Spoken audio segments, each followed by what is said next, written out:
to the Any Last Words pod.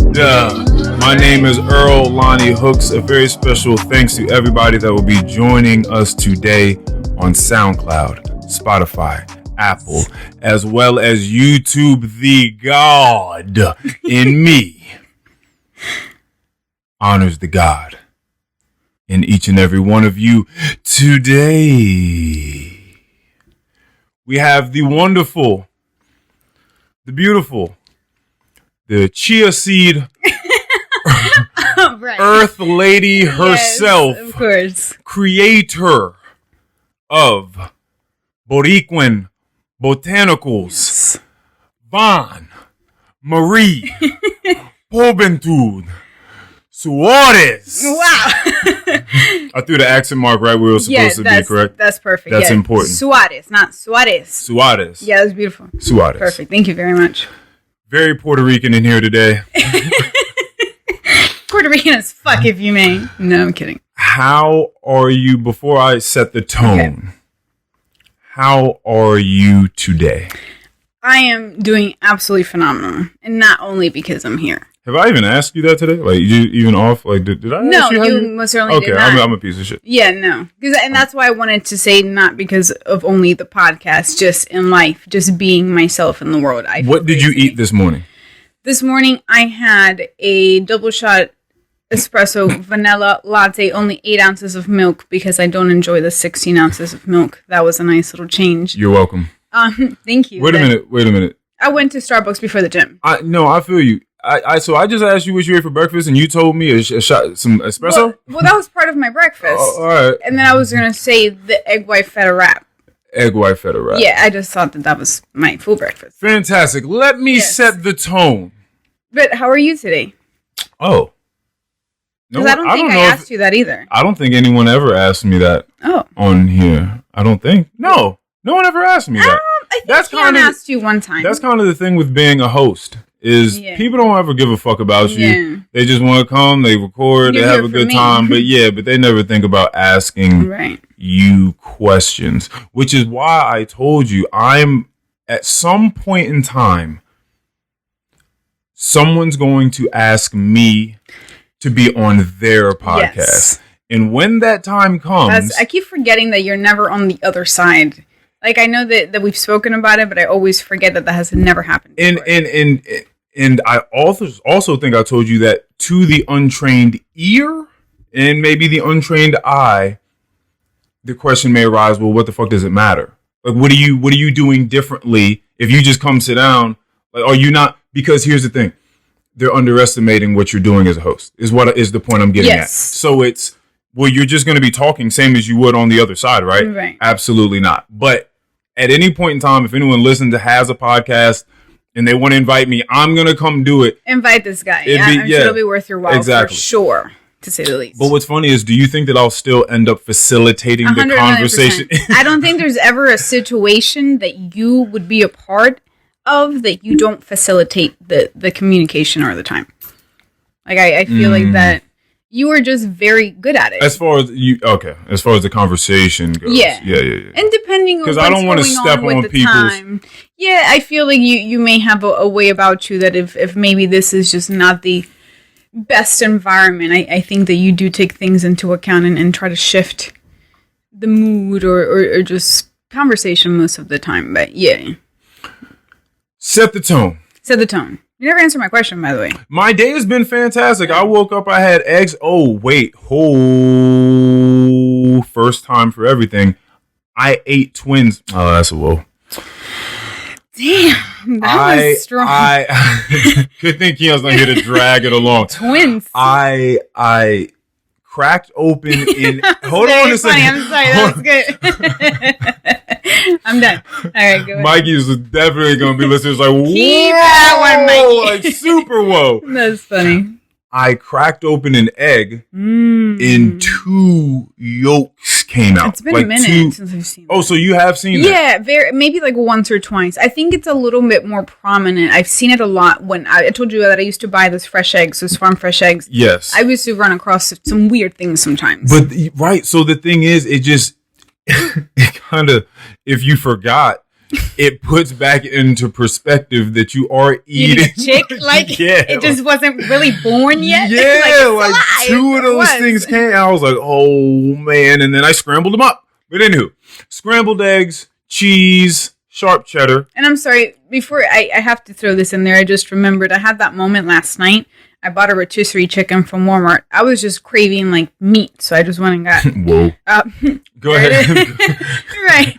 So I got a whole chicken, and then I just wanted this piece of the thigh. Was just the chicken. Everything about it looked really nice, so I was excited. But then I just grabbed it, and the bone snapped. And I haven't heard like a bone in a piece of my food snap in a long time. I was like, oh shit. Like, that's right. This is a whole fucking living being. Like, I don't think about that all of the time because then I wouldn't eat meat. Yeah, but that's a weak ass chicken. I'm gonna be honest with you. The bone snap when you took the thigh off? It was a big bone. Like, I guess it was just loose enough. So it was a big bone, but it was also a weak ass big bone. Yeah, but it's just a snap of it. That just reminded me of that. I'm sorry, go ahead. Bacon, yes. Not the turkey bacon. Okay. I still went back with the regular old fatty pig swine maple dripping grease popping bacon. Yes. I only do it ever so often. Yeah. And what else? Oatmeal. Oatmeal, okay. Oatmeal. Any toppings on that oatmeal? Oatmeal, of course. Strawberries, freshly cut. Blueberries, 9-grain, high in fiber, in flaxseed, which is fiber, granola. Okay, yes. Is that the kind granola? Yes. Okay, I have enjoyed that one. I've tried many different granolas, and that is one of my favorites. Now, to set the tone, to let people know who the fuck you are, why you're sitting here. Okay, so here's the thing, because we may have had this discussion in certain ways, but maybe I can find a way to make this a little fresh for us. Okay. We meet through work. Yes. 2021. Nope. That's this year. 2020. 2019. 20. No, it was 2020. I'm sorry. I started 2019. Yes. Okay. Yes. So we meet. We become fast friends. A month later, pandemic starts. Yes. Very interesting time to meet someone. We go into quarantine. Everyone is alone. Solitary confinement. Yes. In some sense or another. Yeah. Now, in all respect, right? With all respect to everything that has happened in all various degrees, this had been quite a transformative period for us and for people, but positive transformation, I should say, for us. So much so that you have coined it the best time of your life. Or do you want to? Yes. You want to change it, or you want to throw a caveat? No, quarantine and the pandemic is and probably will always be the best time of my life. Like this. Damn, and forever will be. You think it'll never best days are behind you, huh? Well, no. I think transformation wise, I hope that I will keep transforming and changing and evolving, but just how I evolved in almost really not that long a time. I became a total different person in less than a year. And I didn't know that was in store for me. I didn't know that was possible as just a human being in this world. Like none of these things were even a thought in my mind, and then they just became my life, and then this other person is now sitting here. The Von Marie that you met, and I guess you maybe knew her that well because we had just met each other, and then we got stuck in the house, so that was different. But that's why I bring this up, because it is interesting again to meet someone at the beginning of that. We decided now again we felt so comfortable having conversation about things, and it seemed like it was very comfortable very soon on. So then we kept in touch. Throughout. Now, and I am glad that you started it with that, because it's not that I keep forgetting. It's just that this was such an important, profound, and just really just life-changing experience for me that I also wanted to be let known as, which I'm very happy that you started that way, not that I didn't think that you would, that even though this has been an amazing time for me, of course, I am one of the outliers, one of the lucky ones, because the reality of the universe is that this has just been a horrible time for people. Understandably so. Yeah. I mean, 100 million percent. Talk to Keon about his job and what he's going through. No, I am very lucky. I'm truly, truly blessed. So I'm extremely aware of the fact that I just got really fucking lucky. Like, yo. Yes. That's another thing. You've been listening to the podcast, so that's a whole other element. So we meet, quarantine starts. Yes. Keon and I, like a lot of people, let's create, let's do something, let's figure something out. So now we have this podcast that's out. Now you start listening to the podcast as we begin to be friends. Yes. Right? And I think that we were getting to know each other whilst you were still recording, I guess, that big some amount of, like, I don't think it had been 12 released yet. We have 12 at the beginning, and we dropped all 12 one day. Yeah. And then we continued on from that point. But the whole point of this is, or me saying this is, just like I tell everyone else that comes on here, you're learning so much more about me than I am about you. There's so much more information about me present, right? Because you just get and again, you were spending, go ahead and tell the people, how long were you spending on your phone? Listen to the people. So I have always been, I guess, a social media user. I was never really, I didn't realize that I was a little bit obsessed with it. Not necessarily myself and posting content and just having people interact with what I post, but I was just bored and mindless and really didn't have anything going on. And now looking back at this point in my life, I was definitely slightly depressed, but I was unaware of that until 2 years later. Right. So that makes a lot of sense. But I remember one day, and I guess I should say this first. I think I've told you this before. It was getting to the point where I would scroll so much through quarantine that I was giving myself 2 to 3 hours before I lay in bed of not using my social media. So which was probably hard for you extremely, too. Because I'm like, I just want to look at, like, Twitter. Twitter was it for me. Like, Twitter was my fucking shit. I would just scroll through Twitter for hours at a time. What's your thing? Like, what are you looking for on there? Does it matter? It doesn't matter. No, it was just content. It was just influx of content on my eyes and my mind. I'm not really reading the articles. I'm here just sort of for whatever drama arises, whatever controversy. Funny videos. Yeah, like if there's some cool, informative stuff, like I want that too, but it's just whatever. Well, actually, no. None of it doesn't even matter because you were going through the whole feed. No, I'm going through all of it. Yeah, so it doesn't even matter what it is at all. Yeah. Yeah, so I'm giving myself 2 to 3 hours before bed. It's insane. No, and like you said, it was a little difficult because I just want to be on here, but now I'm scrolling so much and so quickly that I have to wait enough time for my feed to be replenished again with information. I don't even know if people know what that's like to get through. Like you have been fed. Like we have fed you everything that there is on the internet that you subscribe to. That's crazy. Like you've used Twitter, like when you hit the top, like. I can't wait to have I think it'll be maybe 2 pods from now, that guest on here. Yeah, I'm scheduling some stuff, right? Because I can't wait to tell this person that they are the first reason that I ever opened up my Twitter app. Right? I didn't even make the account. That's how much I don't use it. I didn't make the account. Keon made the account. And every now and again, I think I might, as I'm posting something else, everything's trying to link everything from every other app. So I'll post something on maybe TikTok or Instagram, and it'll be like, you want to also throw it on Twitter too? Twitter. So then I'll just do that, and it does it for me. But to actually open up the Twitter app and do something inside of it, I messaged somebody, you know what I mean, to get in contact with them to come do the pod.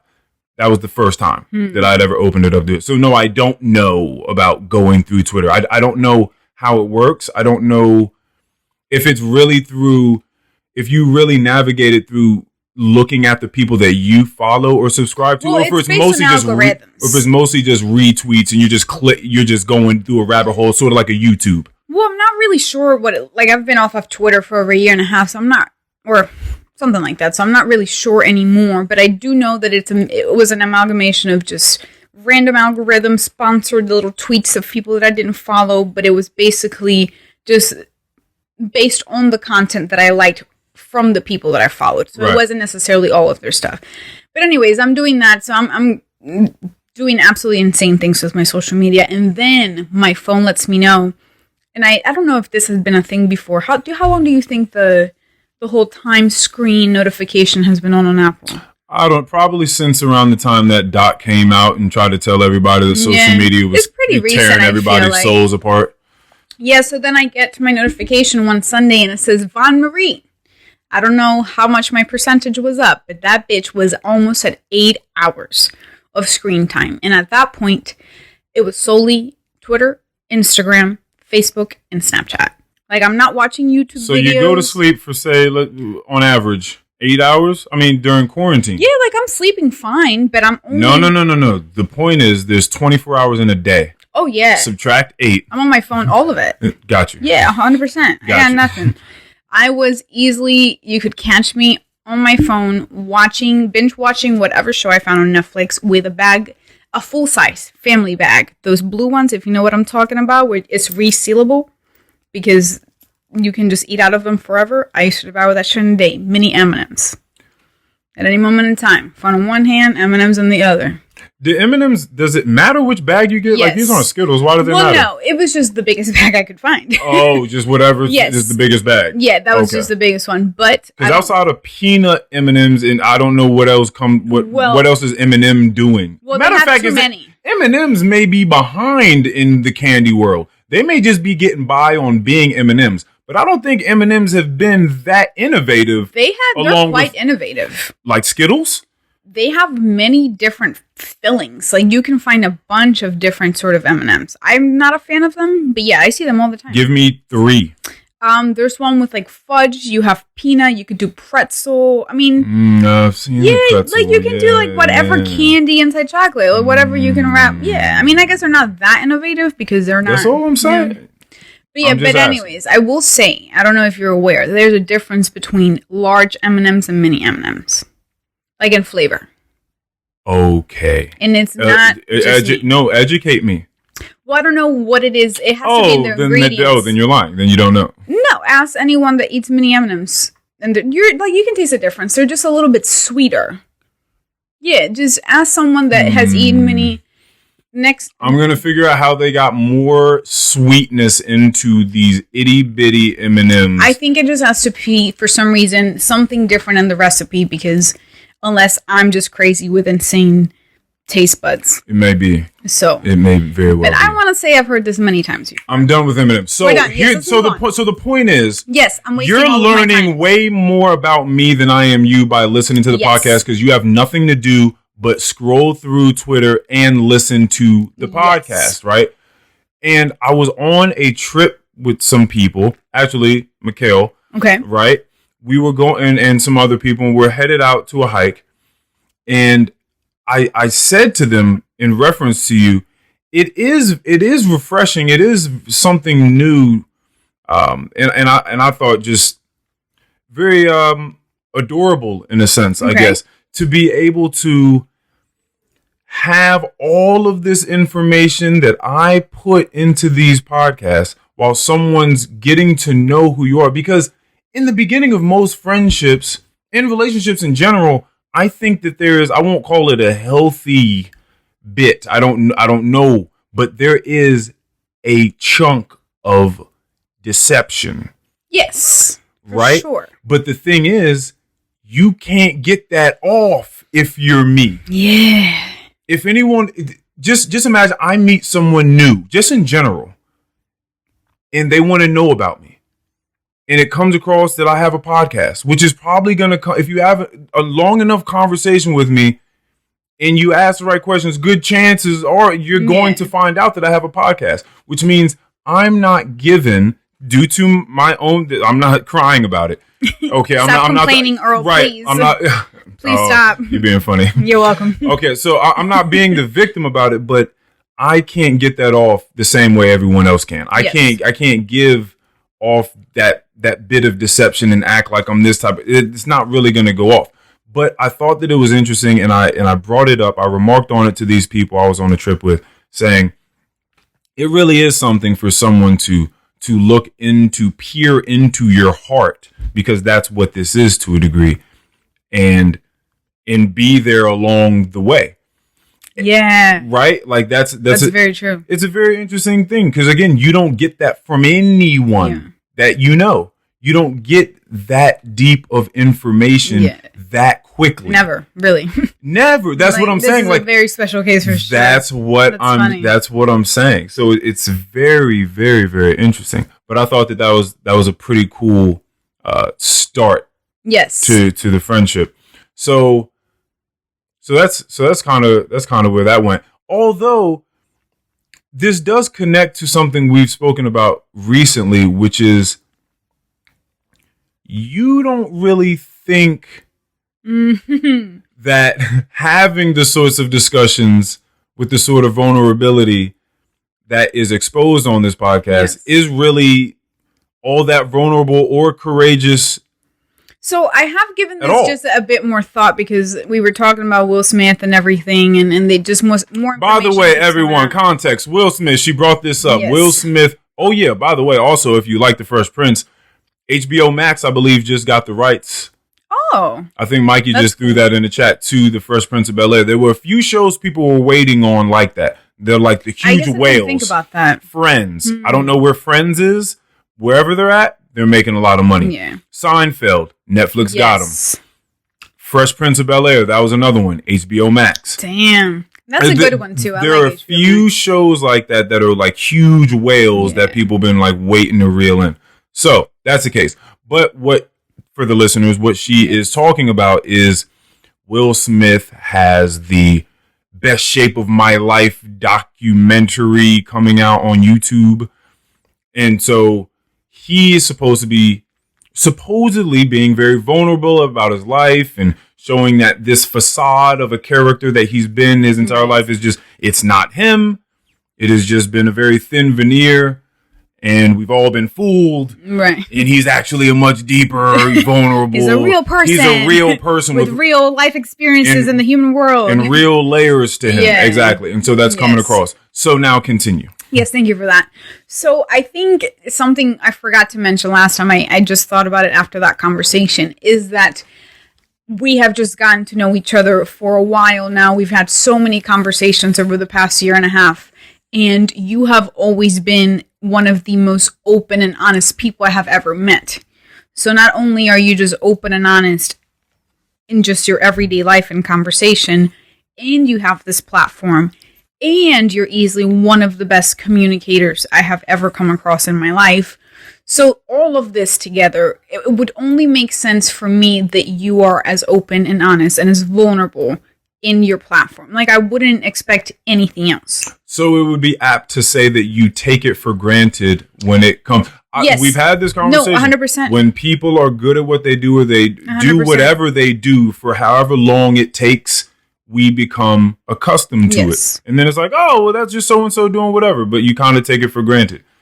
Yes, because if some, no, for sure. No, that's 100%. Because if someone else, because if you saw someone else do it, you wouldn't expect it from it. Now it's, oh my gosh, they're coming forth. This is so powerful. It's so strong. It's so this, it's so that. Right.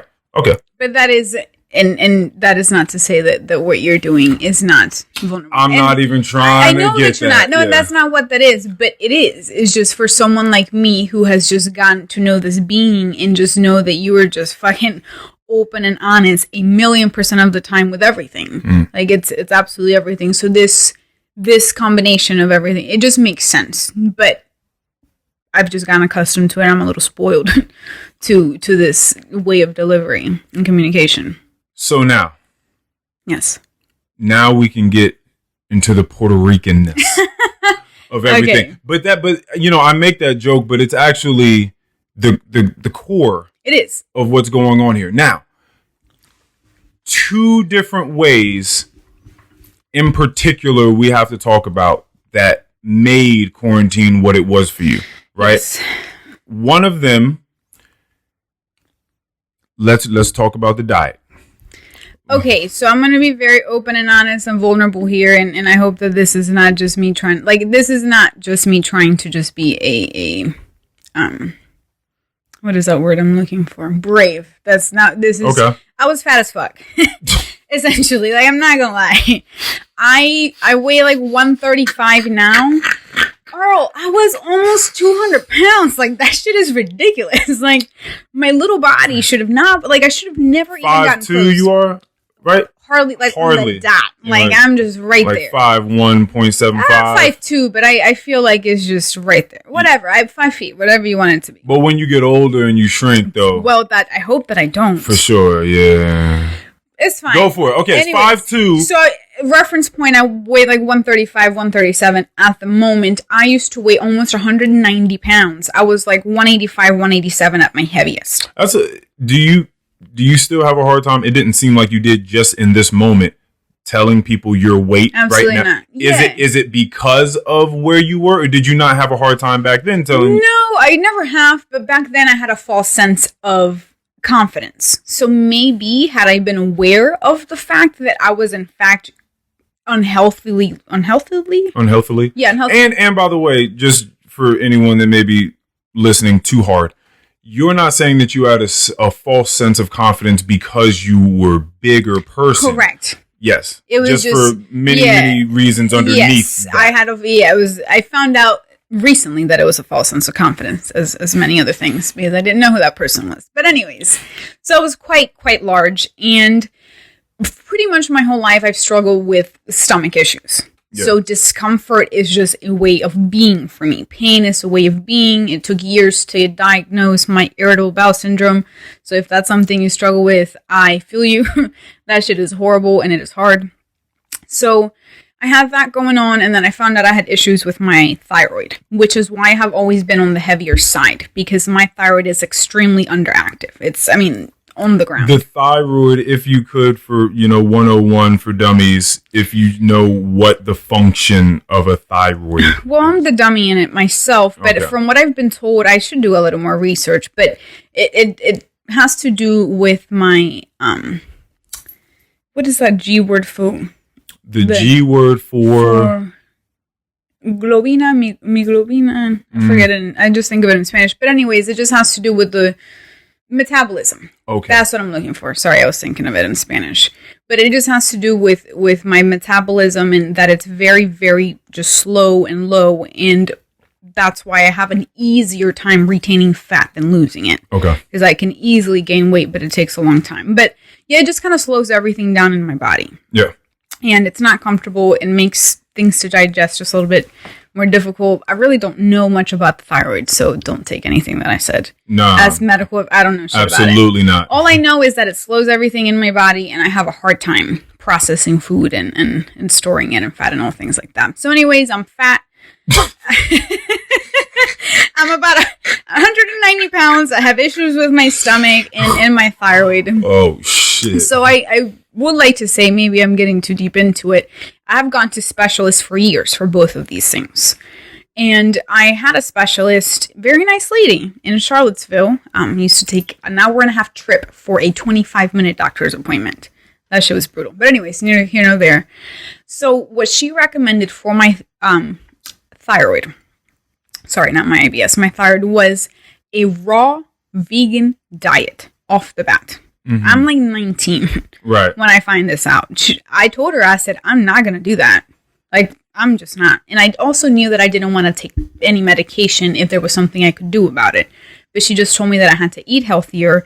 And I'm fat and 19, so I don't really care to eat healthier. Is there anything you just got a fresh bag of mini M&Ms. Hey, well, that was this past year, maybe back then too. But yeah, so that's what I've been told pretty much this whole time over the past 5 years. Raw vegan diet. It's not working. And then for my thyroid, shout out to Virgin Vegan. We see you. Yes. Yes, if you choose to do that when you're 19, that's awesome. But I was not in the right space. That was just not for me. I knew that right off the bat.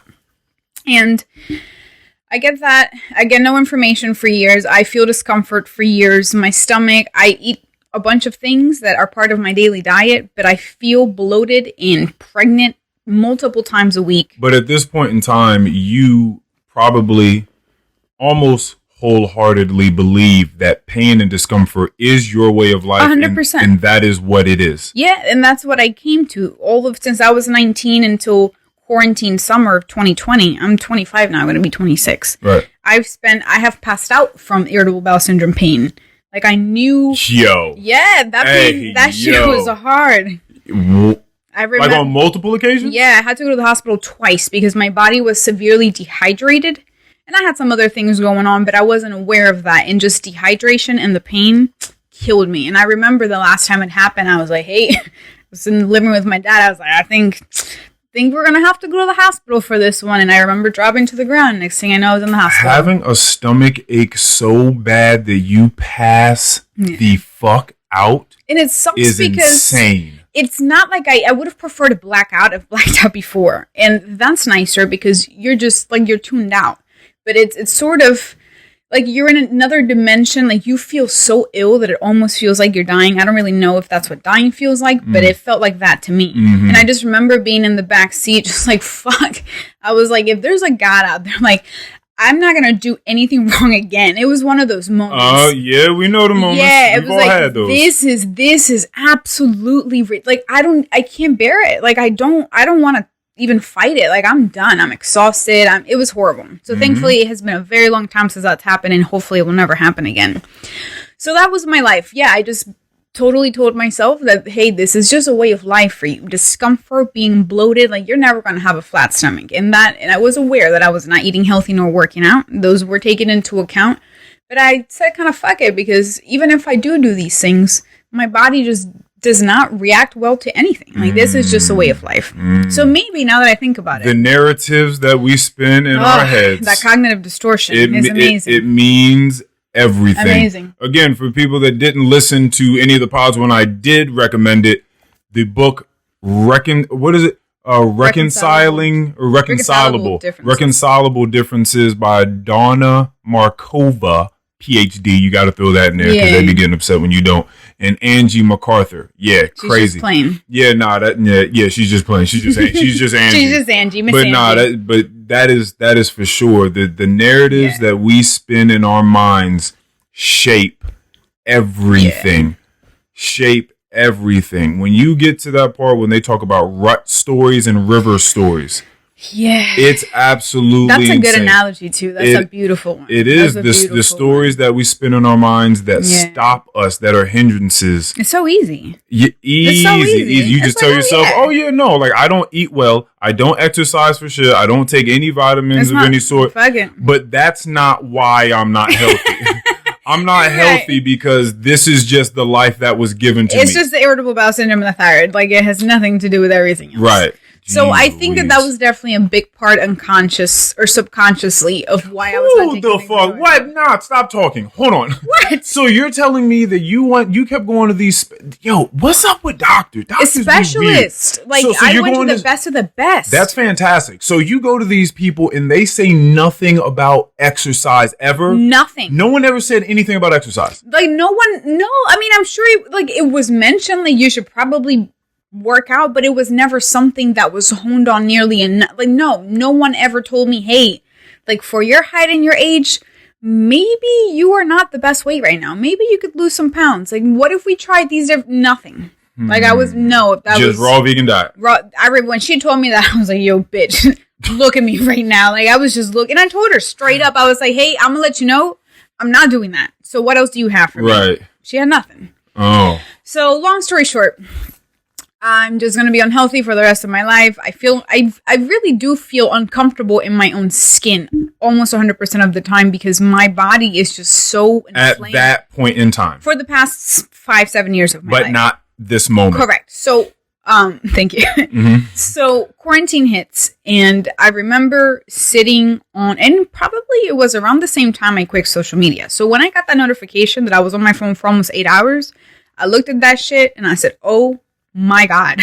Like, it really did hit me like a ton of bricks. Oh, so that's what did the trick. Like something telling you, yo, get the fuck off of the phone. You've been on here for 8 hours.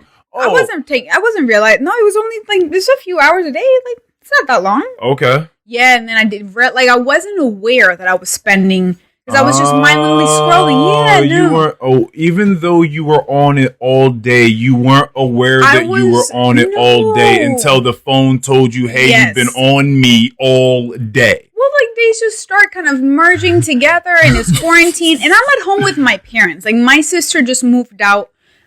Quarantine happened March, like mid-March. Yeah. My sister moves out the beginning of April. Yeah. I've lived at the home with my parents for 25 years. Yes. I have plans to move out. Quarantine happens. My sister moves out, so I'm just with my parents and stuck in my, like, life just switched so quickly for me. I was like, I got nothing else going on. Might as well scroll on my phone. But yeah, I never realized that it was my whole entire day I was on my phone. Gotcha. Not consciously. And then that hit me. And then that day I quit Twitter. I have not been on Twitter since.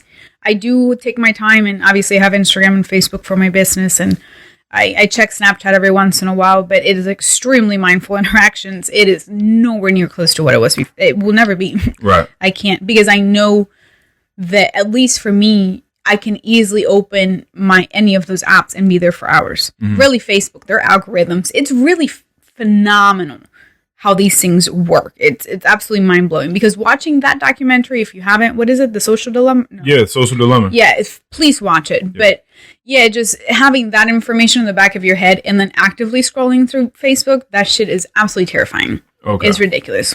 Now, you being fat. Yeah, I'm sorry. Back to being fat. So one day I'm eating my breakfast, and it usually consisted of quarantine. I was going all out, maybe too much. I make these very nice crispy potatoes with onions, love onions, and then scrambled eggs with mushrooms. How do you make them crispy? For all of us that want to make crispy potatoes and we're tired of them just being fucking soft but seasoned well. Well, there's two options. You can take any sort of potatoes, either the little Yukon potatoes or the big ones, whatever taters you got. You just cut them up in like little dices or cubes.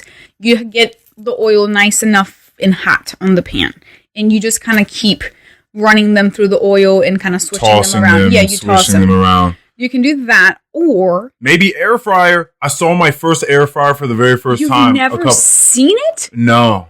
When I went to my friend's birthday celebration, they had an air fryer, and I was like, "Hey, what's this little contraption?" They're like, "Hey, Earl, it's an air fryer, you fucking idiot." Damn, and man. I was like, "Wow, really?" So they're like, "Yeah, you can open it up if you want to." So I'm looking at it and looking at the little grill inside. And my parents asked me what I wanted for Christmas. I said, "I would like an air fryer, please." Air fryer. And a new bathrobe. Those are my two. I want a really nice bathrobe.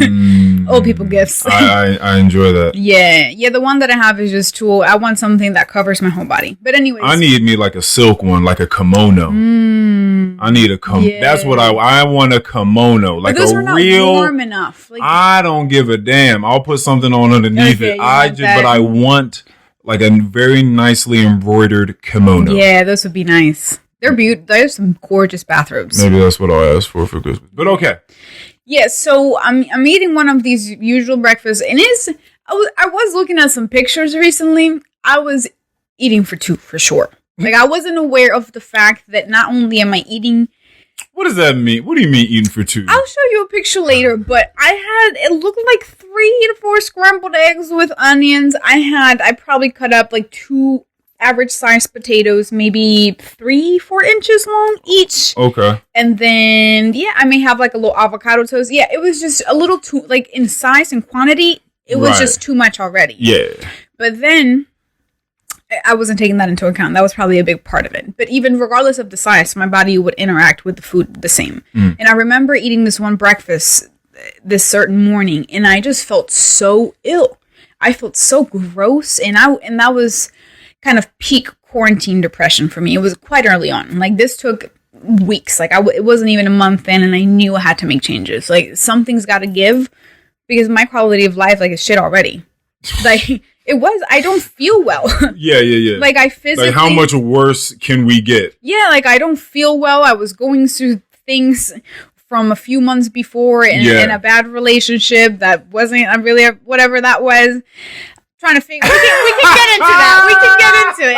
I'm down for that. But let me finish this one because I'll never talk about or finish talking about being fat. So I was just going through a lot of weird things in the past few months before that. So I eat this breakfast, and again, I just feel absolutely disgusting. And I say to myself, all right, there's no reason for me to feel ill for the rest of my life. And I know that I have irritable bowel syndrome, but I don't know shit about it. Like, I really don't know what this is, how it interacts with my body, and what I should be doing about it. This is something that no specialist, by the way, I saw many of them over the past 7 years, ever said to me. I had never heard these words, these letters, and I should look up what it means. Because I highly recommend this diet. Oh, my phone is off. With the FODMAP? Yeah, I forget exactly what it stands for. But I decide to do some research, and that day changed my life forever. So there's this diet. He's looking it up so we can tell you the correct names for these acronyms. So read FODMAP. FODMAP. Okay. One of a group of compounds thought to contribute to the symptoms of irritable bowel syndrome. You're punching the shit out this microphone every 2 minutes. I'm done. To the symptoms of irritable bowel syndrome and similar gastrointestinal disorders.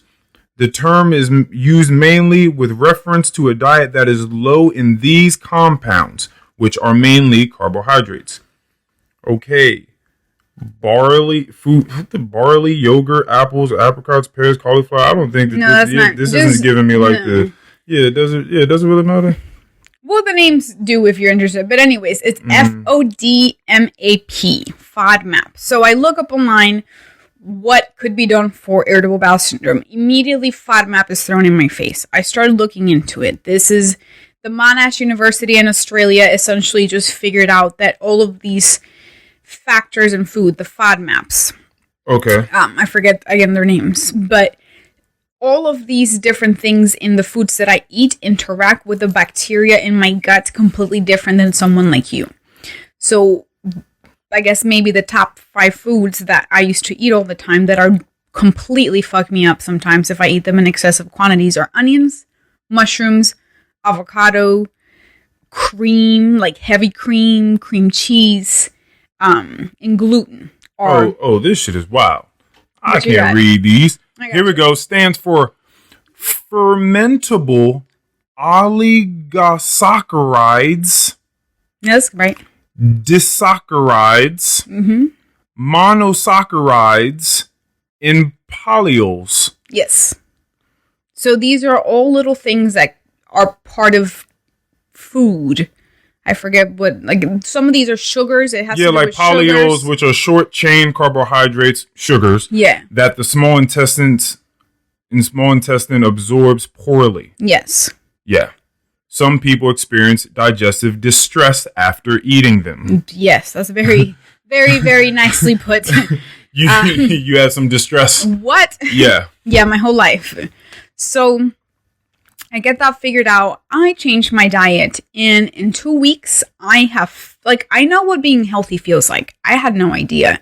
And something that I read, I went crazy in information. This one blog said, once you experience feeling healthy and having a healthy gut, it sounds like a funny term, but it's very real. I imagine it's like a healthy stomach.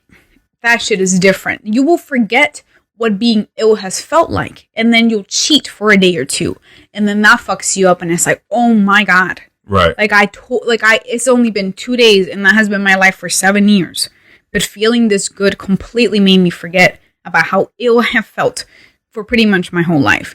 So yeah, I got into the FODMAP diet. I don't follow it as strictly as I should. I am trying to make those changes with vegetables. I just really love vegetables, and I cannot eat most of my favorite ones, which are broccoli, broccolini, asparagus, onions, mushrooms.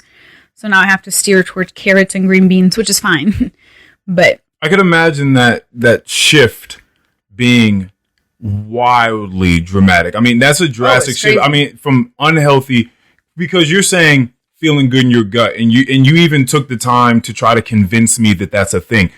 We're talking about the core. Yes. Right? The core of your being. Think about any core to anything in life. That's right. We're talking about the quintessence. Yes. Right? What holds everything together, the main pillar. Yes. I imagine that being wildly different. Yeah, that's amazing. I've often thought about the things that, as what's funny is we'll get into this too, because we've taken quite some time with the fat talk, but yeah, it has been the other thing that happened, which is a lot of the reason why you're here to talk today. And that change must have been insane. How many things I have come across, maybe the listeners have come across, that has changed your life, and you just ran into it. You didn't know that life could have been that much better. And if you did, you would have been doing this thing. And that's so crazy to just even hear you say that. I didn't know that I could have a good I didn't know that I could have a good quality of life. A lot of people, most people don't. I had no idea. In whatever facet they're deficient in, people don't know that life could be better. They don't know. But they spin the same story that you did before. It's like, no, you're naive. Maybe your life can be that way. Right. My life can't. Right. I can't do that. I can't do this. So then those are those rut stories I was talking about that put you in a place where you'll never get out. You'll never do anything. Of course you're not going to get any better. And as cliche as it is, or as corny as it is, it's because you don't believe. No, 100%. You don't believe in yourself. So of course you're not going to make any changes. 100%. So yeah, go ahead and be a piece of shit. Yeah. That's on you. I figured that one out the hard way. But yeah, again, I've talked about it on here before. The memory foam topper to my bed. Yes. I think back, like, what was I doing before this? Right. Right. The blind, the blackout curtains that I have. That was huge for you. I'm just sitting here going to sleep with stock blinds. That is insane. Sunshine all through the shit. But correlation, because that I just learned that pirates wear eye patches, or I don't know, pirates are definitely still a thing. They just don't look like that. Motherfuckers just on water thieves. For sure. They have to be. Being on a ship today, 2021, and getting hit by a fucking ship of pirates is crazy. That's insane. That's insane. You just out of seeing it. No, I feel like I even heard something about that a few months ago. Some pirates? Essentially, like someone got, they got robbed, Oh, man. On the sea, it has to be happening. Sea thieves? Why not? Sea thieves in 2021 is crazy. Like, still getting hit by a ship of pirates. That would be, like, you're just out fishing with your family. Your luck is some ass. As well. So what was I talking about? Cool things. Oh, yeah, pirates wearing this patch. Because, again, an amazing fact, by the way. That blew my mind. I know, right? I hope it's real. But the whole thing being, but it makes sense. Yeah, it kind of makes sense. 100%. Okay, pirates wearing a patch on the eye. Not because for some reason out at sea, all these guys just keep losing one eye. I always thought that. I'm like, why do these pirates keep losing one eye? I just was ignorant. I always thought this was just like a pirate thing. Like, you just, for some reason, something happens. They live rough lives. You lose an eye every now and again. Like, it's pirate shit. This is life. Right? Completely incorrect. Yes. They get used to the dark with an eye. Right. And it somehow, I don't understand how a brain works, right? Linked to the oculus, but ignites this night vision tool. And so that when you go into darkness, like they had to do down in the lower decks where there was not a lot of light getting in there, you could already see in the dark because your eyesight had become accustomed to it. Yeah. It's a very, very, very cool fact. In that same sense, I think that's why the fuck I was just sleeping with stock blinds and the sun coming right through, and I'm sleeping somehow in the middle of the day. Because you've been here for how many years? Because I'm just been looking into the light. Yeah, your eyes are completely accustomed to that. When I close my eyes, it's okay. Like the light within the darkness is okay. I've been accustomed to it. The light within the darkness is quite poetic. The light within the darkness. It's like my life. I found a whole lot of that, actually. But the next thing that I came across, that I ran into, and I wrote a Google Oh, review. Man, God bless you. And That I was wrote fucking beautiful. a Google review That was about very it generous. because I do not lie about these things. If anyone You has don't. something if they want me to go, even if it's on the podcast, like I'm not just fitting to just shoot rainbows and Skittles up your asshole. We need like, to get you a P.O. box so people can send stuff over. Like I'm legit. I'm telling you like it is, and that doesn't mean I'm just going to nullify every good thing. I'm going to go through with the fine-tooth comb and tell you the things that I think about your product and or service. And there's going to be pros and cons. Yeah, that's something I very much appreciate about you. And I knew that when I asked you to write a review, because not only did I want your feedback, I wanted your beautiful words to grace my page. But I knew that you would only say truthful things. Oh, for sure. You are so intentful with your words and everything in your life, really, but especially in communication, that I had no doubt that you were going to try to gas my brand, my products, or myself up if that's not how you felt. So one of the things that I said, I think it was the very first thing that I said, like how I started it off with, is as you go through life, every now and again, you stumble across something and you didn't know that you needed it or that it would drastically heighten the quality of your life. Oh my God. Until it feels different. Until I see you getting emotional over there. Until you bump into it. But it's like that though. It's like that.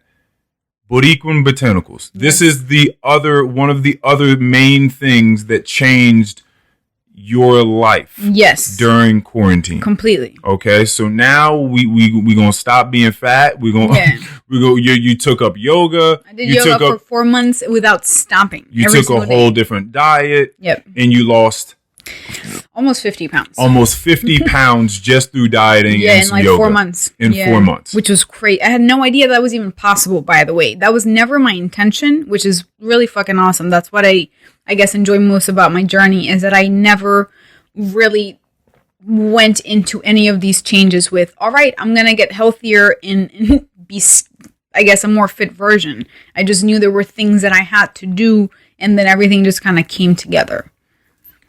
And then, for some reason or another... Well, there is a reason. Right. Yes. Go. Okay, so I have always been into natural things, natural products. Chia seed mama. Chia seed mama. Earth lady.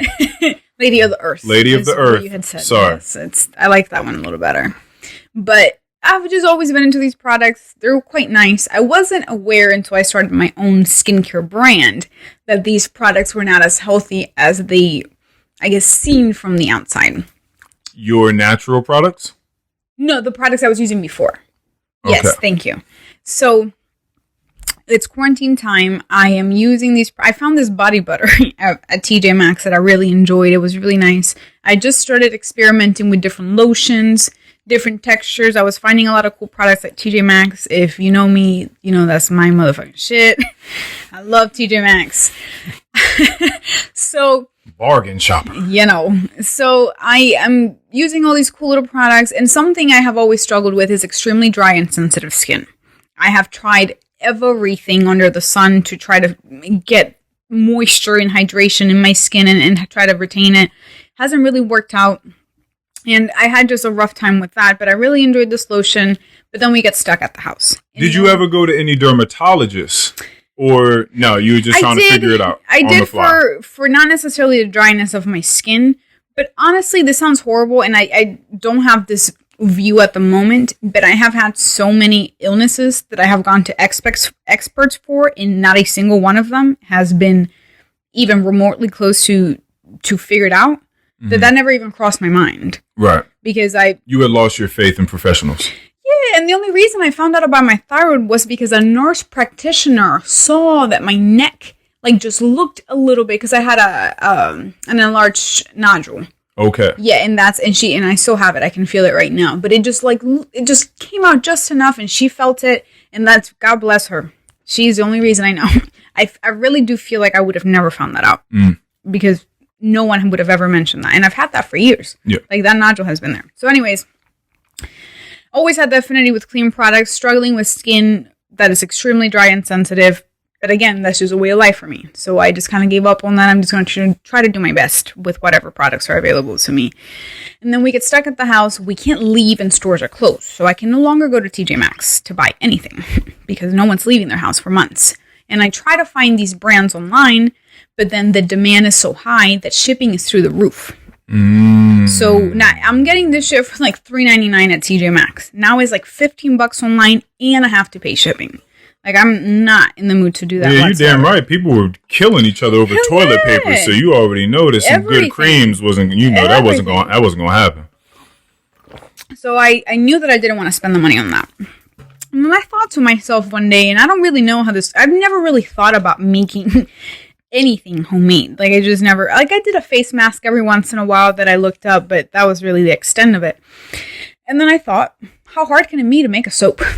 Because I used to have a great, it's called Olivia and something I used to find at TJ Maxx. Loved their soaps. It was natural lavender soaps. Lavender is my go-to scent. So I started with soaps and I just did a little bit of research, got some things, and I got soaps kind of figured out. And then I thought to myself, well, if I can make a soap, like maybe I should try to make a body butter, like some lotion. And I seemed to do okay with that. And then I thought, I'm going to make these for myself. Like, maybe people locally will want them too. Like, no one can leave their house.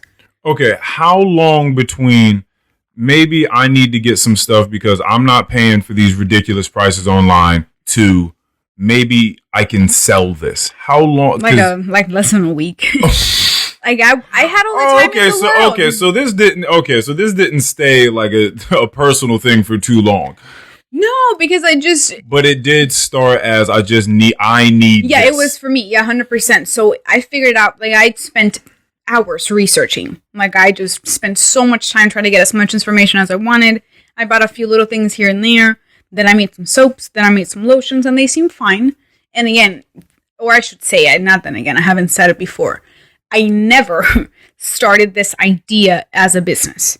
Like, that was never going to be a business. There was never an idea. Okay, that should be said. So even a week after, when you thought maybe other people were like this, even at that juncture, we're not talking about a business. No, I just thought that maybe some local people, because it's a small community. I lived in Edinburgh, Virginia. You were going to drive around like the newspaper woman, except you're going to be throwing creams at people instead of newspapers. It was more so soaps. I started with the soaps. The lotions, I held on a bit until I kind of got them really figured out and I really understood what I was doing. But the soaps were quite easy and I really liked them. Okay. The qualities. I was like, oh, maybe people will want some homemade soaps, like for $2 to $3, whatever. Yeah. Like okay, so you were going to sell them. Okay. Yeah. But it wasn't like I didn't have a business. It was just like the soap, and then I'll reach out to you. You weren't thinking about a whole business model and what it was going to be 6 months down the road. I was thinking like 5 soaps a month. Yeah, you weren't thinking of a website. No, that was never going to be a thing. An Instagram page. Nothing. It was like... Which, by the way, Instagram page. Yes, all of my social media. It is Borinquen Botanicals. BORINQUENBOTANICALS.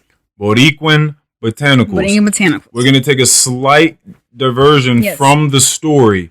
What is that for everyone? Okay, so before Puerto Rico was populated by the Spaniards and all the whites and everyone else, it was populated... And everyone else. Populated by Taínos, which is a Native American Indian. I believe they were Southern American at one point, but it was just this Native American population solely in Puerto Rico, and they called the island Borinquen. So it used to be written with a K, I believe, instead of a Q-U-E-N. It was like K-N. And that just means the land of the great, is it Valiant? No, Valiant. Valiant lords, or the great lord. Damn. Yeah, so that's what it meant. Damn. And also, for people that don't know, Puerto Rico in Spanish is Puerto Rico, which means rich port. Because everyone used to come to Puerto Rico and import products there. And we had plenty of pirates trying to steal those. So, Los piratas. Los piratas de quebradillas. My mom loves them. Okay. She'll never listen to this. But anyways. So yes, that's how the idea came about. And it's not as profound as it kind of sounds. I just really wanted something that would stand out. It wasn't necessarily to just bring out the Puerto Ricanness in me and I guess because I just loved my island so much and all of these things, it was just, the name is just a part of my culture, and I thought that it would be eye-catching. Yeah. So there's not a huge connection there. But and the website is just borinquenbotanicals.com. Yes. Right. And then Facebook and Instagram are, so you would just have to type that in. So it's either a / I believe, if you're looking it up that way. But yes, so where were we? Well, so that's what Borinquen is, right? Yes, Borinquen. And if you probably have heard the term, if you know Puerto Rican people in your life, that is still Boricua. That is still a very, very popular term, is Boricuas. So you wouldn't, I guess, call someone a Puerto Rican if you're from there. It's just Boricua. Yeah. Yeah, and it's been pretty cool. We work together.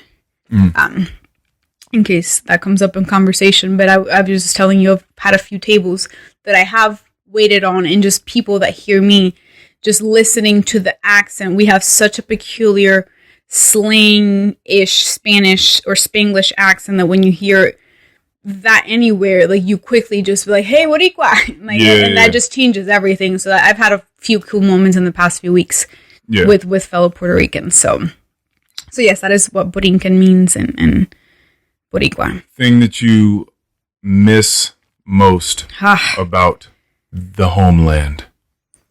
The culture and the people. The culture and the people. There is a certain form of warmth and just hospitality and just familiarity in strangers and just the whole, I guess, island that is. It's really unmistakable. Strangers don't seem so strange. They don't.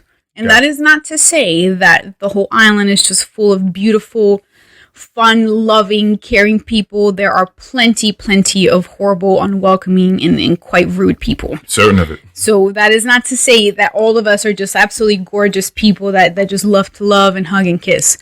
But yeah, there's something about, and I think I spoke to you about this before, because one of the tables that I waited, or not, I didn't even wait on, our coworker just was like, hey, she's Puerto Rican, they're Puerto Rican, go talk to them. Right, yeah. And that was really how that went. I had full dirty dishes on my hands. She took them off. She said, hey, Puerto Rican, go. Yeah. And I was like, do the Puerto Rican thing. Yeah, do the Puerto Rican. And that's what I did. And it was just these two mid-30s, 30-year-old gentlemen with their wives and their children, and these men embraced me like I was their long-lost sister. Like, there was just like, oh my God, like, hey, how are you? And a hug and a kiss, and they're just so excited to just have another Puerto Rican in presence. Again, I literally just met these people 2 seconds before, and I was embraced in such a way that I just sat there in a moment. I was like, wow, it's been such a long time, because I haven't been back home in almost 3 years in May, that I have felt that, because you don't, like, that's just not the American way. Okay. Yeah, it's not. Okay. Yeah, well, no, I have no squabbles about that. Yeah, of course. Yeah, that's just not how things are done here. So I think that's what I definitely miss about the most, is just kind of going anywhere and people just have these funny little, I guess, inviting sayings of mi amor, cariño, bella, preciosa. And that's just for everyone in anything, shape, size, color. Like, it's not solely for women or very attractive men. That is just for anybody all of the time. Right. So that's really nice and welcome. And of course the food, but that's kind of second for me. Yeah. And you got to put a whole lot of that behind you now anyway. Yeah. I have to put pretty much all of it behind me. Yeah. Yeah. So I decided the next time I go, I'm going to pick like one day where I will try some things, but yeah, I can't have devil get behind me, I'm loose, I'm free. Dang, shout out to Mikhail, man. Devil get, praise Jesus. Yeah, shout out to Mikhail. Lucifer. Is there any, so then when you feel that type of connection to these people, just simply because you all came from the same island, is there any real confusion about how we are so divided as people through racism? If you feel this warmth and this togetherness with just these people, right, that all they have to do is come from that island. That's it. And it's a whole thing. is there any real confusion? And the thing is, I'm not justifying racism. No, right? no, 1,000,000%, absolutely not. Maybe I'm not. I don't know. But what I am doing is I'm shedding some light. Yes. Right? Because some people expect there to be no sort of disconnect amongst people that are not from the same tribe. Right? And you expect for everyone to give everyone else the same type of love and genuine concern as you think you would have for people of your own tribe. Right. Right?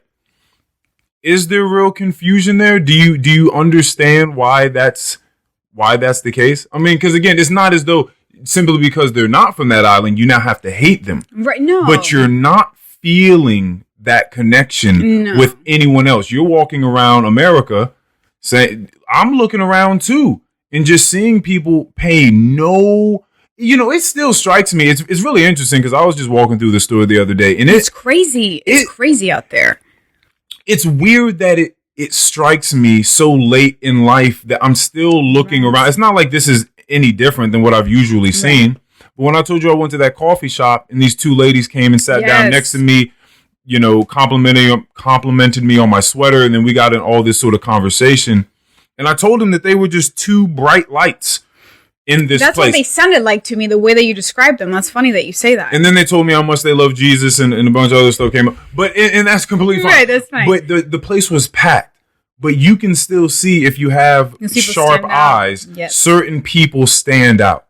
And they happen to be a couple of these people. Yes. And I told them that, and they were very humble and modest, and they said, well, listen, it's all Jesus. We love Jesus. It ain't us. I just don't want you to think that it's because of us that you feel this way about us. And I said, may I challenge you? That's fine. I will accept what you said if you will be open to this statement. You have done the work to strengthen that relationship between yourself and your God, correct? And she was just like, yes, I have. I was like, okay, that's all. That's all I want to do. That's all I want to say. I don't have anything else. Yeah, she didn't really have much else. Her friend was just like, well, you know what? That's very beautiful. Thank you so much for saying that. Especially in this day and age.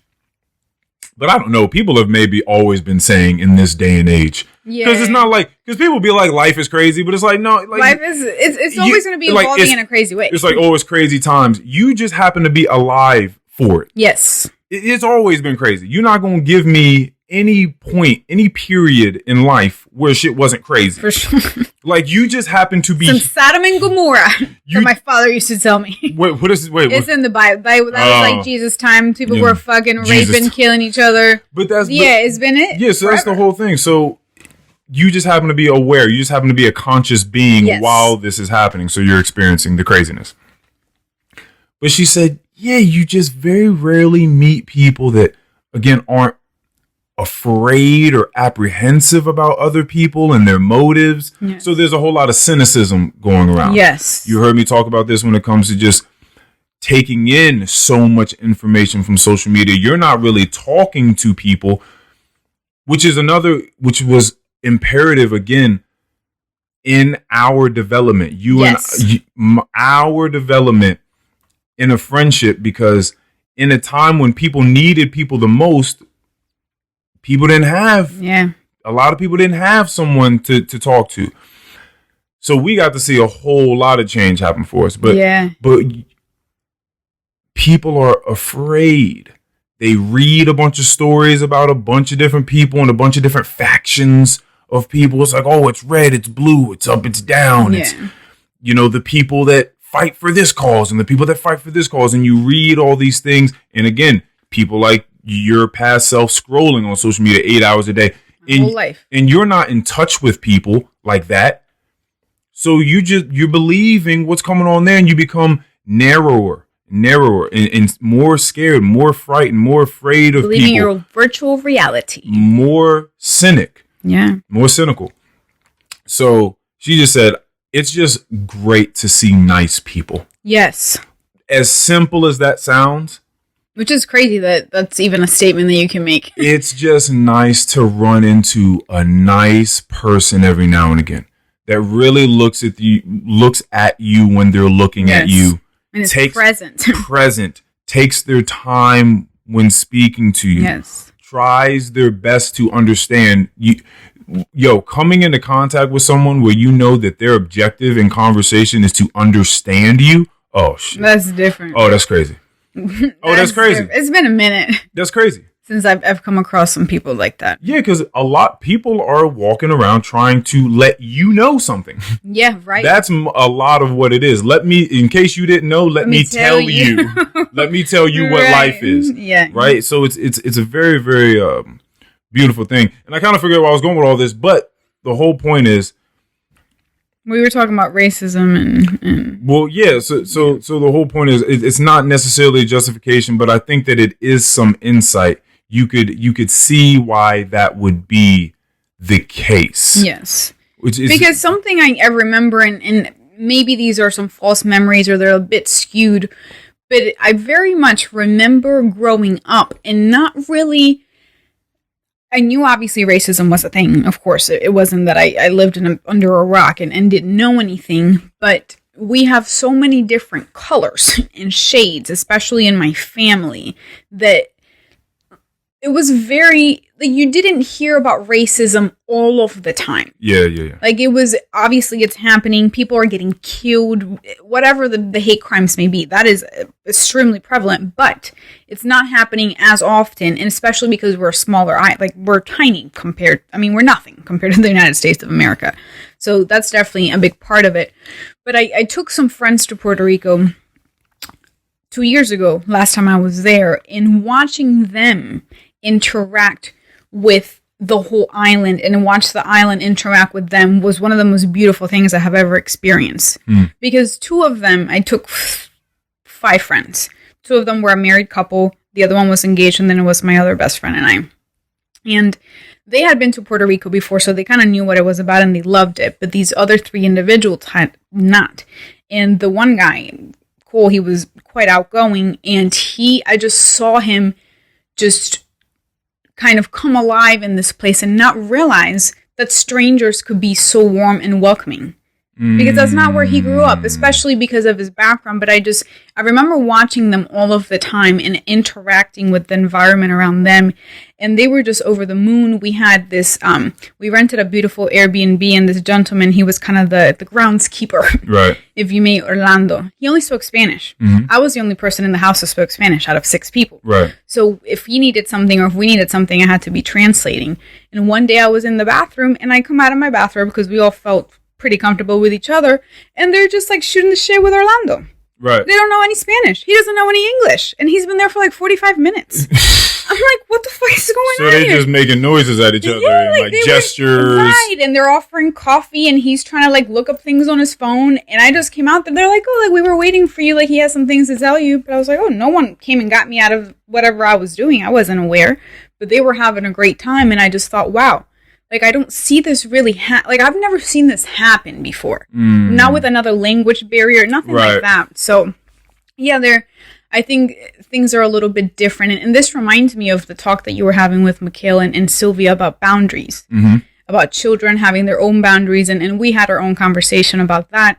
But it just reminded me that everyone is just encouraged to be physical and open and embrace each other. Right. And not 100% obviously of the people are like that. That makes sense. But the majority of the people are, and that's already a sense of safety and community. Yeah. Like you're not walking around thinking like, oh, what if he's gonna steal my purse? Like what if she's out here trying to steal things with her children? Like that's not happening all of the time. Right. I feel like because of the background. So that could be a reason as to why we feel the way that, yeah, it's different because again, the situations at work have just hit me in such a way. I waited on this big party. Oh my gosh, I'm sorry. And this lady, Anna, she just hugged me and kissed me on my cheek. Like, with my mask on. Yeah. But if it was so natural for her, like it was this, like she would have done this to anyone else back home. But here's this girl with a mask on, and she's just like, "Oh my God, you're so great." I was like, "Oh my God, this feels like my grandmother." Right. Like this is phenomenal. Yeah. So all that shit just fucking fills me up with. But see, that's another thing you said. It feels like my grandma. That's what I'm saying. Like people of whatever race, they see someone else, it reminds them of their mom, their grandma, their aunt, which then in turn is going to remind them of maybe like a Christmas. It's going to remind them, it's going to give them nostalgic feeling. It says to them, it makes them feel home. Yes, like coming home. Right? And how do you combat that? I'm telling you, it's amazing. It's so phenomenal to feel that. And again, like I could just go on and just talk about these two things together because these middle-aged men have never seen me before, but we're just so gleeful and excited and joyous and just happy to be here with me. And it was just a phenomenal exchange. We just talked about what they're doing, what I'm doing, the life back home, and there's something for me in hearing that very true Puerto Rican accent. Yeah. Oh my gosh, it feels so warm. See, I'm so glad that I was raised around so many different types of people. I was put in so many different types of situations that bore so many opportunities for me to get outside of the cage, because I speak to so many people, especially nowadays, so many people, but I find some bit of home in all of them. Yeah. But it's only because I've been exposed. Maybe that's one of the reasons why I find them. Yeah, because I've been exposed to so many different kinds of people, so many different kinds of in ways of thinking, different ways of living, and I've been open to that. So I find home in everyone. I am just truly. It's funny because you and I were having a conversation the other day about human beings having layers. Yes. and the layers being clearly beneath the surface. Yes. And how you felt at that time that if the layers are beneath the surface, but yet no one can access them and realize them, turn them into something, then it doesn't, they might as well, they don't count. Right. It doesn't really matter that the layers are there. I did think that for a moment. You did? Yes. And I found that to be so interesting, clearly. Yes. Because of how in tune I believe myself to be with myself, and how much existential excavation I have done throughout the years in learning about myself. Again, the finding the light in the darkness that I had spoken about before with the pirates. I know how deep people are. Yeah. Now, we call, again, people surface. Oh, they're superficial. They're surface. On the surface, they're surface. Yes. But there are layers to everyone. Beautiful layers to everyone that even make the surface what it is. Yeah. Okay? And then we've been through this, right? The layers do matter, and I believe that. I would like to, on the record, they do matter. I had a moment. I believe it. So I really do. So that realization, and me being able to articulate that, and maybe that helped it click in someone else's mind that listens to this. I hope it does. It helped click in my mind, and that's why I was having such a hard time with it. It wasn't that I didn't agree with you per se. It was just I don't see what you're talking about. Like, right. I don't understand it, and then it clicked. And then it happened. Yes. I happen to be able to have a certain level of observational prowess, if you will. That's a great way to put that. And it allows me to see certain things in people's or on people's surface that I believe to give me certain insights about what's beneath the surface. And so, because that is the case, I find people to be wildly interesting. wildly interesting, to the point where you said to me the other day, talking about a certain someone, they are boring. They don't have interest. If they have interest, it's 5. You can count on one hand how many interests they have. They are the most uninteresting person I've ever met. And in my mind, I thought, wow, how interesting is that? How interesting is it to be, quote unquote, an uninteresting person? To think that you only have a few interests. That is so interesting to me. And I think that's why I was having a hard time with understanding what you were saying, because in my mind, it's not that I think that this person is just boring. It just sometimes infuriates me for them because they have zero interest in finding out about these layers and all of these amazing things that the world has to offer. That's why they only have 5 interests, because they don't care to figure anything else out. Right. Exactly. The desire and or the capability. Yes. And by the way, if we're going to say that, those two may be synonymous. The desire may be, because I don't know, may be a capability. Right. That's very true. Which is something very deep. It's very profound. And people ought to give that some thought. The desire, to have a true curiosity about life, a true fervor. Okay. Also, shout out to Mikhail. Again, for the third time. All right. Like, to have a true earnestness and want for more. Yes. That may be a capability.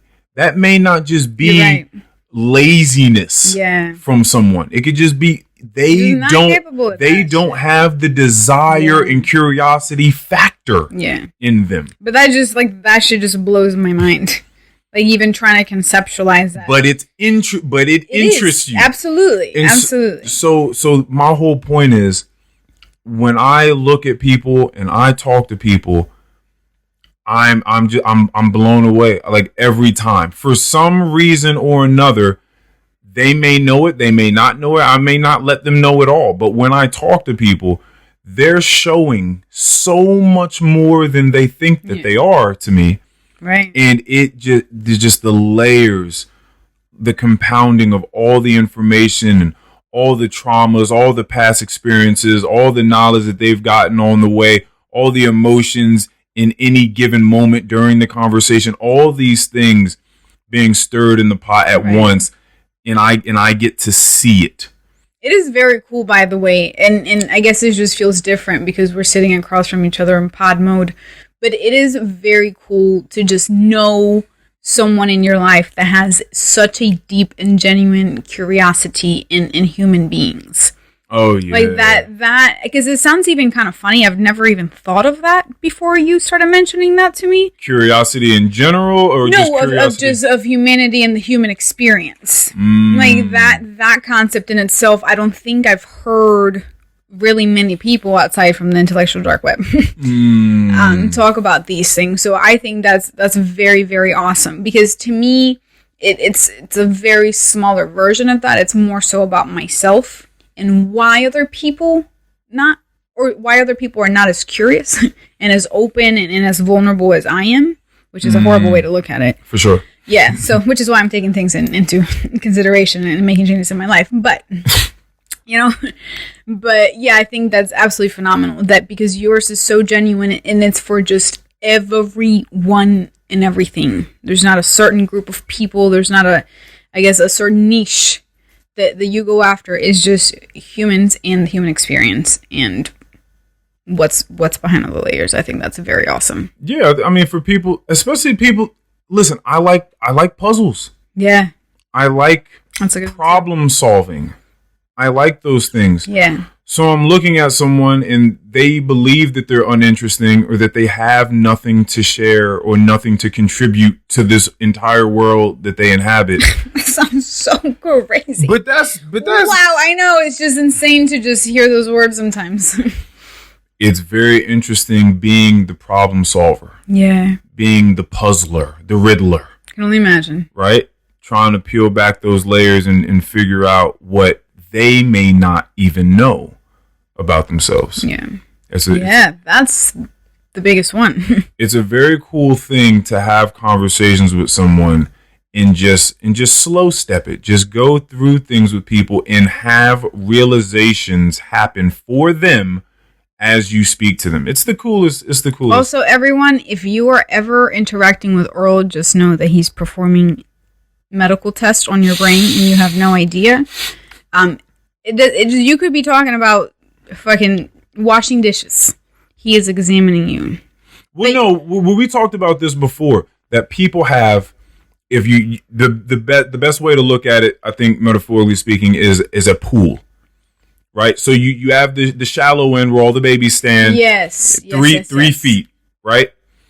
And you can have very surface conversation about surface things, about shallow things. That was a good one too. I like that. So you can go stand over there in the 3 foot area of the pool. Yes. And just scrape the surface. Just be there. Your head's above water. You're having a great old time. And you can go over to the deep end of the pool. And you can still tread water and be surface. You can have very surface conversations about deep topics. Very, very and true. You very easily fool people into thinking that you're a deep person. Now, fake deep is what it's called. Because you over there in the deep end, but you treading water. Yeah. Now if you one of these types of people, you know how to hold your breath, you know how to swim. Yes. You can get deep into the deep end of the pool. Also, in the shallow end, you can put your head underwater and you can get deeper into shallow conversation. Yes. And that is not a dig at you. That was just a funny little joke. That's never funny. But just it's. We're gonna work on your delivery. We're gonna have some delivery it's really courses. Bad, man. It's all of them. Comedy is all delivery. I have a horrible delivery every single time, but it is appreciative because, of course, I have seen it happen many times since we started this pod episode of you helping me in conversation, and then I'm blabbling a little bit, and maybe this has to be cleaned up. So I very much appreciate that help. Of your prowess. Yeah, I actually still have this tab open and we should probably get back to it. Okay, so now you're past a week of doing the Borinquen Botanicals. I thought about that. Yeah, so again, in my mind, I'm gonna sell 3 soaps a month to whomever wants them. Maybe. That's really all the business that I was thinking of. Just 1 or 2 things a month. But then I posted the soaps and then I got 20 orders. I was like, oh shit, I was not expecting that. Right. Because if my soaps aren't really that great, 3 people complained to me, oh sure, whatever. I wasn't really, I guess, trying to do anything off of this, but I have 20 orders, which is more than 20 soaps. Some people were ordering 4 soaps at a time. Yeah. And in my mind, I'm like, why the fuck are you trusting me with this? I just told you on Facebook that I just started making soaps 2 weeks ago. And you're going to buy 5 of them? All right, but what if they're not good? So I really went in crazy production mode, and I was just experimenting with soaps for 3 days. And I'm just making batches. I'm like, all right, wash your hands. Dad, every time you take a shower, try this soap.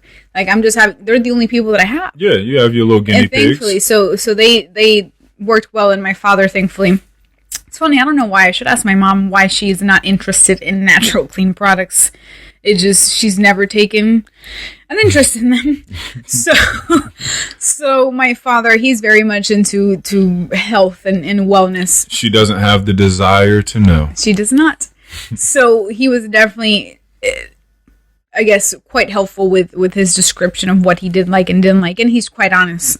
Brutally honest, some may say, which is a good thing. So he helped me a lot with that. But yeah, so I started shipping out the soaps and people seemed to kind of like them, and I just started getting better and experimenting with them. And then something just kind of rung in my head, and I've always been very business-like minded. I have always known that I have a little knack for just business related things. I knew that I could become an entrepreneur. That didn't seem like a completely insane idea. Okay. I knew that I didn't know a lot of the intricacies and then the specifics, especially with financials. That's the one that's kind of messed me up the most, and I've had to learn the most about that. But just how to interact with people. I know how to make websites. That's something that helped me a lot. I have sort of an IT background, not an IT background. What is the word I would use for that? I mean, Maybe. Why not? Information technology? Yeah, Sure, why not? my father has been in IT his whole life, so I just grew up with computers, and I was making websites from an early age on WordPress, so I thankfully had that under my belt as well. I don't know what's all entailed under computer science, but maybe some of that. Yeah, web designing, I would say. Yeah, computer science related. So I've had a little leg up on that, thankfully, thanks to my father. So all of these things started clicking in my mind. I was like, let me start making some butters. So I started with body butters, and those, looking back now, were not the best. Right. Yeah, I didn't know the cooling period and texture, so they were fine. They're much, much, much better now. So I started selling those, and then, again, I'm still not thinking of necessarily a business. Like, this is just going to be local. Like, I'll just tell people I have these things available, and if they want them, I'll get. Like, I took a piss on the very first recording that I did with Keon. Yes, I remember that. You told me about that. And you could just hear the whole stream the entire time. And That's he's crazy. like, yo, are you taking a piss while we're recording this? And I was like, Yes, I didn't sir. know it was going to be so strong. I didn't know it was going to be picked up so much on the microphone. But I just say that to say the reason I interrupted you is because we all start terribly. We have to. You never, you don't know what it's going to be. It takes that time. So I'm certain that whatever it is you were doing, even as trash as you think it is now, right, in hindsight, it was better than my first recording on the podcast. From what that sounds like, maybe a bit. Yeah. And I will say, if you are planning to start any sort of business, you better start with the business plan. Do not try to do this shit as you go. I was not aware that a business plan was something that I should have done because, again, I have never started a business.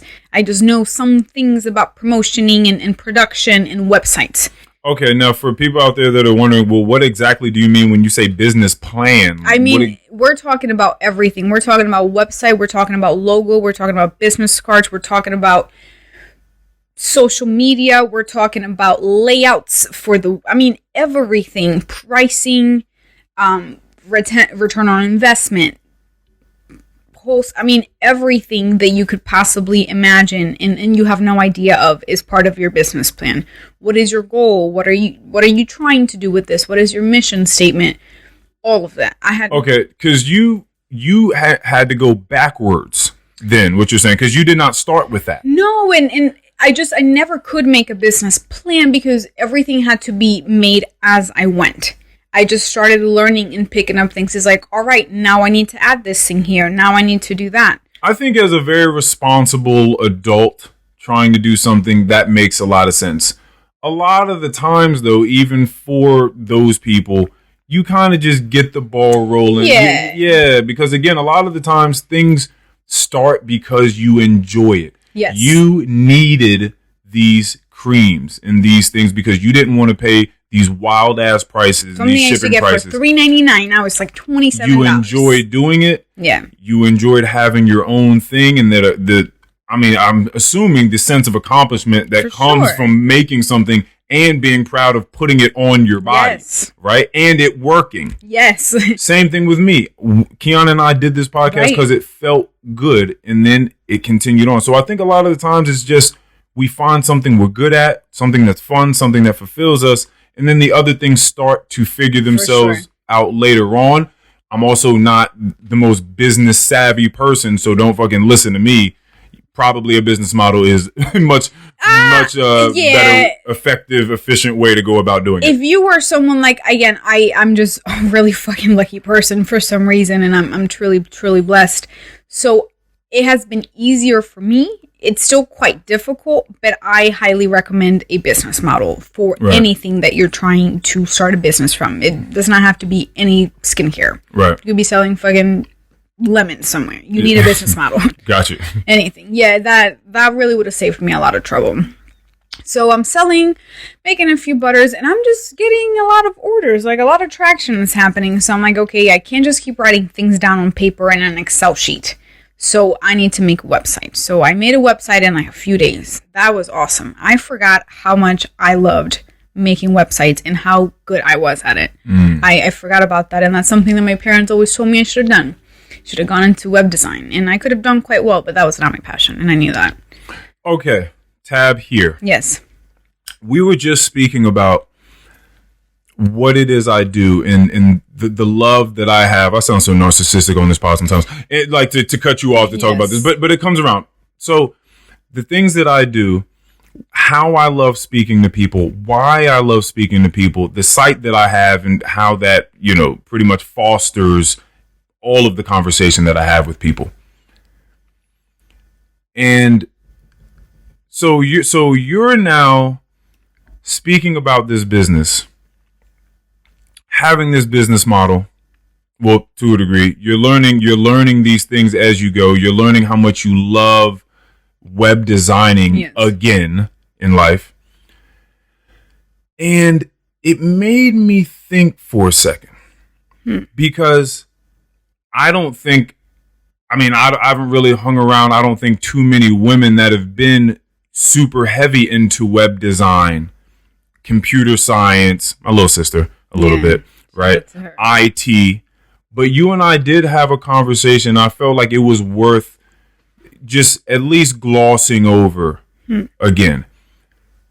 I told you that through my going through the analytics of the podcast, it seems like women listen to this podcast. Yes. A lot, mostly women listen to. There's a very good chance that if you're listening to my voice right now, you are a woman. You're a woman. And then we started getting into why that was. And I started going through my analytical mind of like, what is happening? That was a real puzzle that you were ready to solve. Right? And for the listeners, this is what I came up with. Yes. We've known through the clinical psychologists that we like a whole lot, right? Jordan Peterson. And having to give all these stats every time he goes and gets bogged down by some interviewer somewhere.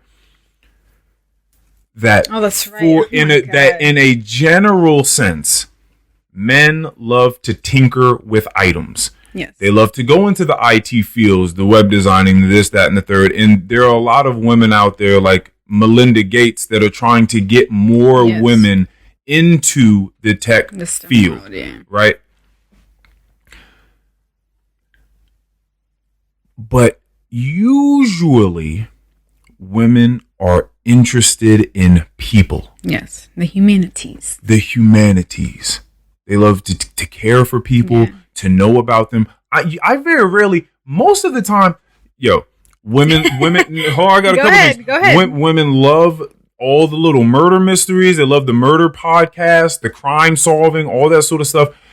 I don't know how many times I've talked to a woman and I love psychology. Like I just love to know the way the mind works and why so-and-so does this. Very rarely hear men speak about psychology and wanting to know what's going on in the mind and why people, that very rarely happens. It may have never happened to me. I may have never had that conversation with a man. And then I thought about our content and how I'm not a man's man in the traditional sense of you going to come in here and we going to hear about the 5,000 yards that so-and-so rushed in the game the other day, or put someone on the game, or I don't know, mechanics, cars and shit like that. Like whatever it is guys are talking about. But that the conversation is so fluid. It's so vast, but it mostly has to do with thinking things through, right? And the emotions, whether I'm being vulnerable and talking about my emotions in any sort, given instance, or we're just talking about generalization and how human beings navigate this earth and the intricacies of that. Right. I was like, I think that's what it is. Yeah, no, that was a very good observation. This is not a man cave. It has no essence of a man cave, aside from the fact that there's a bearded man sitting here. Right. Or sometimes two men. Sometimes two.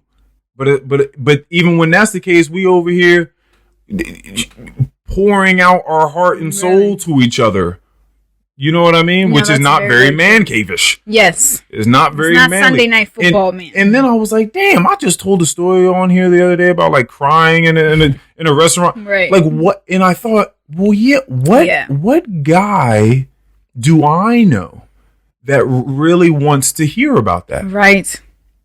Some, but not too many. Compared to women. But if I were to sit down with a group of women, right, and then I thought, I was like, okay, I think I figured it out. No, that was very good. I agree wholeheartedly with that. I think I figured it out. Yeah. But anyway, you are into the IT. You found your love again for web designing. You're building your website. Proceed. Yeah, so things just kind of evolved from there. And again, this was still going to be a small little business. So I was like, okay, now we have a business and we're only going to have these set products. It was just butters and soaps. And I think that was kind of it. I just had a few different body butters and then I did a face moisturizer. And then I was doing a little form. Like people fill out the form and it gets sent to me. And then we do Venmo and PayPal and Zelle or cash or whatever it may be. So that was working out fine. But now how those orders were coming in, that's how I was making products. So it was kind of, I had way too many customizations, by the way. That's something that I learned. I was giving people way too many options for things that they knew nothing about. Absolutely not. And that's something that I need to keep remembering is that no one actually knows what the fuck I'm talking about in my products. And not only do I need to educate the public better about what it is that I chose for my products, but what it even means. Like, what does this even mean? Give me a product and something cool about it, maybe that you didn't know of before that you use. Let's see here. So I didn't know that, which maybe to me it makes me sound kind of dumb, but that certain oils are just drastically better for dry and just sensitive or oily skin. Like different essential oils or different. So an essential oil is different than a carrier oil. Okay. An essential oil is something that you have one of those over here. Oh, right. Yeah. So that's something for an air diffuser. You can rub them on your skin. You can do a body oil infused with an essential oil. But a carrier oil is something like jojoba. You like to say jojoba. Grapeseed, avocado, sunflower, kokum. There's a plethora of those. So that's a carrier oil. So that's different than an essential oil. But I didn't know that some carrier oils were really that much better for people like Sylvia, which I think is amazing that she doesn't use moisturizer. That almost sounds like a gift. Yeah. To have that sort of skin. But people like beautiful skin. I can only imagine. Sil, beautiful skin. Shout out to Sylvia. Shout out to Sylvia. Yeah. Shout out to Sylvia. For sure. Yeah, so that sounds like a blessing. So fucking awesome for her. I was not blessed in that way. Yeah, it ain't me. I do produce, like when I told you that I was like the face guy. Oh yeah. Especially down at the spa. They used to tell me all the time, like, your skin definitely creates enough of its own natural oils. You don't have to get too crazy with moisturizer and all that. Just a little bit here and there, that's and amazing. Like you're good to go. Yeah, that's but I still ain't just I can't just wash my face with hot water and soap and just walk out of the bathroom. Yeah. If you can do that because you produce a healthy amount of oil, good for you. But if you don't, if you're not like Sylvia out here, do not try that. Please don't try that. That sounds horrible. Nah, you look like SpongeBob on that episode when he didn't just. That's really good. Just like that. That's crazy. Nah, I tried that myself not too long ago, and that was not a fun time. So yes, something like a grapeseed oil is drastically different than something that I enjoy is the sweet almond oil. For me, I need those in my product. So someone like you with more natural skin, I would probably recommend something like a grapeseed, but I would not want to put that in most of my products. So I have my face moisturizer now. It's a little bit, I would say universal.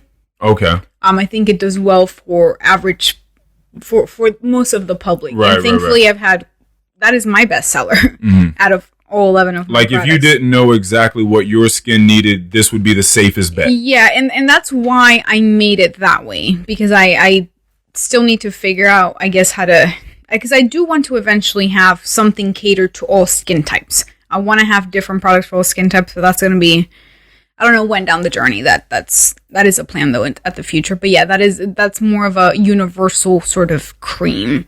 It's not too heavy, but it's also not too light. So if you have any sort of skin types, then I do think that it will work. Any sort of skin type. Well, yeah. If you got skin, it might do something for you. Yes. Yeah, it's not going to be overwhelming. It for me is not enough. My face moisturizer on my website, so I make something heavier for myself with more rich butters, and that's the contrast between the cocoa and the mango butter. The mango butter has very hydrating properties, and the cocoa just sort of helps lock it in, but it's not too heavy and overwhelming in itself. Mm-hmm. And you also get that nice little texture if it wasn't for the cocoa butter, because that's just it's like a hard cube. Yeah. Like you really have to, like I've almost cut myself shaving that off. I'm with everything that comes in these. I don't think I haven't used, unless I can't get to you, right? Yeah.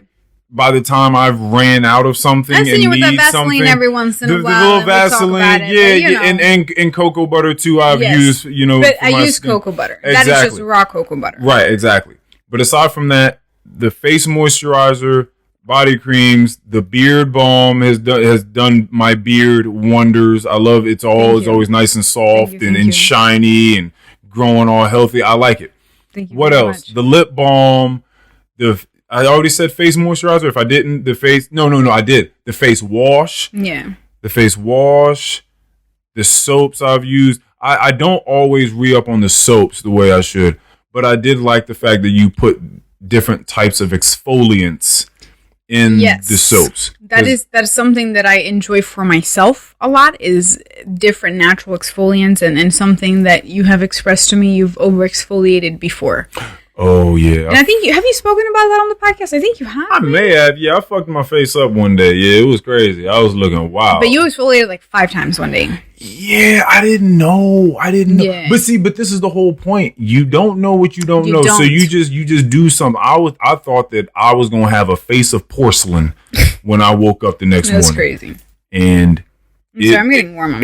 It just looked like gravel underneath my skin. Like, that's the sort of bumpiness that I was dealing with the next day. My whole face had flared up because I think I'd exfoliated like 3 times in one day.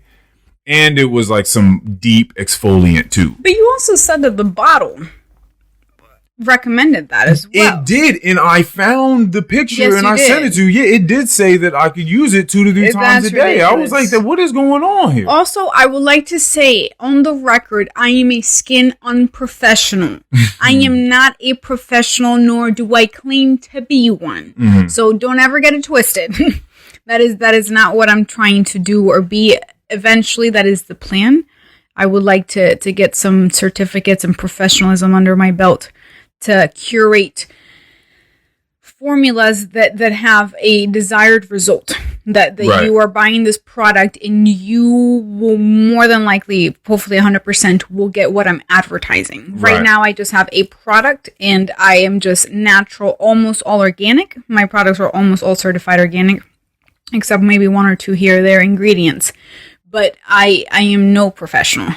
So I do my research. I do follow professionals. I try to be very updated and well informed for what it is that I am interacting with and the information that I am putting out there. But I don't ever claim to be a professional. So. And, regardless of that information, it's been quite some time now that you've been doing this thing. Yes. And now you have an announcement for the people. I do. As an unprofessional. Yes. So essentially, I guess you just finished off that story. I feel like I've just been going on a little bit off about it. But anyways, yeah, so now we have a business. So I've just had to kind of grow and pick up as I go and try to figure some of this stuff out. And it has been a little bit difficult and overwhelming at times. But this is really my passion. This is what I love to do. And I'm very, very happy with everything that I make. And I have been only using my products on my skin since I started making them. So I'm extremely, extremely proud of that. I feel phenomenal. And shout out to all the people that have supported her. 100,000,000%. Yeah. Every single one of, and it sounds really tacky. I always say to give thanks to people. No, and I feel like the way that I say it, for the continuous love and support But it's really wild to have someone order from you 7 times in like a month and just get the same thing over and over. Oh, because they like that blows me away. Shout out to Anna. I believe her new name is Barletti.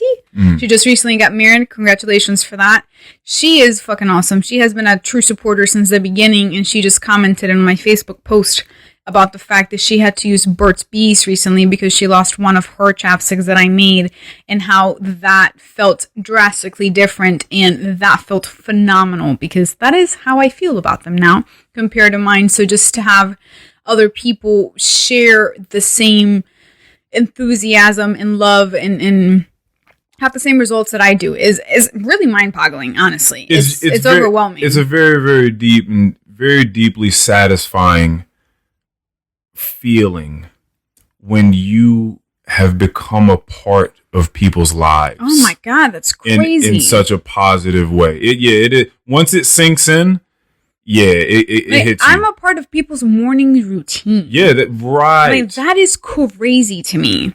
I mean, just, you pick up my soap, my face wash, my lip balm is in your purse at all times. Like, I just went on a camping trip with my best friend Ashley. Shout out to her if she hears this as well. We had a phenomenal, beautiful time. And she just pulled out her Borinquen Botanicals chapstick. I was like, oh shit. Like, you carry that in your purse. Like, that is mine. You use this all of the time. Like, I forgot that you also buy my products and they're a staple in your life. Right. That I don't know when I will get used to that, and I hope that I don't. But it doesn't seem to be anywhere near close. Like, that is absolutely amazing. I definitely don't get used to it. I just spoke to someone the other day that listens to the pod, and they were like, "Yeah, this is what I do on my commute to work, and it helps me get through." And keep doing what I was like, man, listen, that shit is crazy. You don't understand what you're saying to me, maybe you do, but you don't understand how it's being perceived. Yeah. You don't understand how it's being received by me. Yeah. That means a lot, and I don't mean to be corny or cliche or tacky or any of that sort of stuff by giving love, and that's so weird too, because I guess you can do it in a tacky way. Yeah, but I most certainly do not mean it that way. For anyone that takes some time to listen to one of these long ass podcasts where I'm just ranting about whatever the fuck at the time, no, my heart goes out to you. Like, that's really, really awesome. It's really amazing because I think I've expressed this to you before. I honestly, I did not see myself a year and a half ago seeing someone I went to school with, someone I've known pretty much my whole life, just a person that I am aware of that comes out with a skincare brand, and I'm just like, oh yeah, like, I'll support it, sure. Right. I don't think that would have been me, but so many people did that for me so early on, and it was so overwhelming. You trusted me on your skin, on your face, because that to me is my face, is my temple. Right. That is my temple, and you said, yeah, sure, I'll give it a shot. That's wow.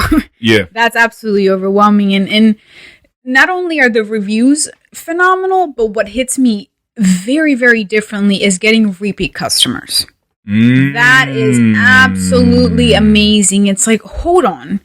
Not only did you trust me the first time, but you liked it enough to re-up. Right, because you do not have to continue to buy this. You didn't even have to do it the first time. No. And now you're coming back? Especially for when they get the same product. Oh shit. I'm like, oh my God, this is amazing. Like, it's amazing. Yeah. And I haven't been selling nearly as much in the past few months, but it feels the exact same as I was getting 10 orders a week. Right. Every single one of them. Anytime an order hits your phone. It doesn't even matter. It's like, oh my God. Not only is it a new one, but then this one is a repeat one. Right. That's insane. So now all of this has been done, and I am at a point where I will be at the Eat Local Brambleton Farmers Market once a month for the next 5 months. It'll be a Sunday. We are starting on November 28th. They're all going to be on Sundays from 9 to 1 a.m. Let's see if I remember all the dates well. It'll be November 28th, December 12th, January 9th, February 12th, and March 13th. Or I'm sorry, February 13th and March 13th. And then when you get done with that, we're gonna re-up on the contract and you're just gonna take it over. Well, I was thinking of, depending on how these goes, I might just buy more spaces throughout the month. So I'm gonna give that a shot, because that's why I picked one once a month, because I have no idea how this. I could sell 2 things. I could sell 20. Right. Like, I have no idea what that's going to look like, but I'm really excited. I'm super thankful again for everyone and their support in any way, whether it has been a share or a like or a purchase. All of those are the exact same. You're spreading the word. You're telling people about it. That's absolutely amazing. Yeah, I'll make sure that we throw your Instagram and just the website in the description, so everybody can. That would be very nice. Yeah, Thank you. Everybody can go click on that. Thank you. Because it's awesome. Yeah, I appreciate that. Yeah, you have been a big supporter since the beginning. Your family, shout out to them. Oh yeah, for sure. They have bought multiple times for me, especially Lex. She's re-ups on those butters. Man, that is amazing. That is amazing because they don't have to do that either. Yeah. Like, it's not, give me a look, Earl's friend. Like, doesn't she sell some things? Like, they genuinely just want the butter. That's amazing. Yeah. It's weird, right? It's because it's such a boost of confidence in what it is you got going on, but it's also simultaneously and maybe equally as humbling at the exact same time. Yeah, it's very everything in one. It's just a roller coaster of emotions. It's like, wow, look at me, but it's like, oh shit, look at me. This is crazy. This is insane. Yeah, no, I wholeheartedly understand what you go through with the podcast. Is there anything else at all specifically about Borinquen Botanicals that we need to tackle? Yes. My little slogan, natural, mindful, Boricua. So obviously the Boricua part we went over. I'm Puerto Rican. And Puerto Rico and Borinquen and Boricua. So all of that has its Taínos, the valiant people, the land of the valiant lords. All of those. Also, if you ever have the chance to, honestly, it's a really cheap trip. Like, go to the Caribbean. Like, eat some nice food, meet some nice people, go to the bioluminescent bay. It's really, I didn't realize how privileged I was to be born where I was until I took my friends there. And seeing especially these other 3 people that had never really been out of Virginia necessarily, right? Especially to a Caribbean island like that was transformative for them. It's a sort of beauty that you really don't get to see unless you're close to the equator. It's just not possible. So do you think people have this innate freedom or liberty that maybe like their soul is yearning for, to be able to see these people that grew up here in America, the home of the get the fuck away from me, right? Man, and then they went to this place and you saw them become a freer version of themselves. Do you think that that's just within people? Yeah, it has to be. Like people really truly want to connect on a level that they don't even understand. I think that that's more so it, on a level that they're unaware of and they don't understand. Mm-hmm. Because some people may not like that genuinely, and that's, I'm sure, the case for some people. But I think for the most part, you can't go to some place, I guess, like Puerto Rico. I'm not saying that this is just happening in Puerto Rico and you only experience this there, but I believe so. I remember seeing tourists growing up and everyone else, you know what I mean? It's sort of the same. Everyone kind of reciprocates the same thing as my friends did. I've seen that, but just seeing these people that I really know and love experience my culture in my life, something that I'm so accustomed to, was really, really amazing. It was amazing. And when I talk to guests all the time, or just people that have been in Puerto Rico, that's something that they speak on is the environment, the ambiance, the people, the food, of course, but it's just really the people and how they felt there. And pretty much everyone has gone back. So I like to say that I'm biased, but some people, because probably am. But, well, yeah, you are. But yeah, a lot of people also share that as well. But to your slogan. Yes, I'm sorry, to my slogan. So mindfulness is something that has transformed my life over quarantine as well. And I threw that in there not only because I tried to live my life in a mindful way. It has been very difficult to try to be aware and present and mindful in my life over the past 2 years. But I try to really incorporate that in my business, in how I choose the ingredients, why I choose them, and why the recipes look the way that they do. And that is something that, it's interesting because it's become a part of your... So you did that, my ear's gonna hurt too. It's become a part of your lexicon. And so you use the word, and we do this far too often, but you use the word. I'm sorry, I don't know what lexicon necessarily means. Okay, it's just your list of vocab in a sense, right? Okay. So you have used mindful so many times that when you use it, you expect for people to know what it is. Yes. So what does mindfulness mean to you? What does it mean you try to be mindful of things? I guess just being intentful and aware, knowing why it is that you're doing what you're doing, and intentional, I believe is the word, as opposed to intentful. Oh yes, intent. Yeah, intentional.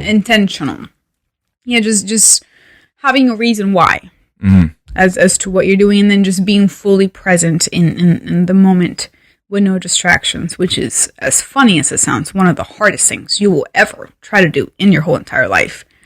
So yeah, just being very intentional with my decisions, in this case being skincare, and also I like to bring mindfulness. I have not been doing my Mindful Mondays for about a month and a half now. It's been quite a minute.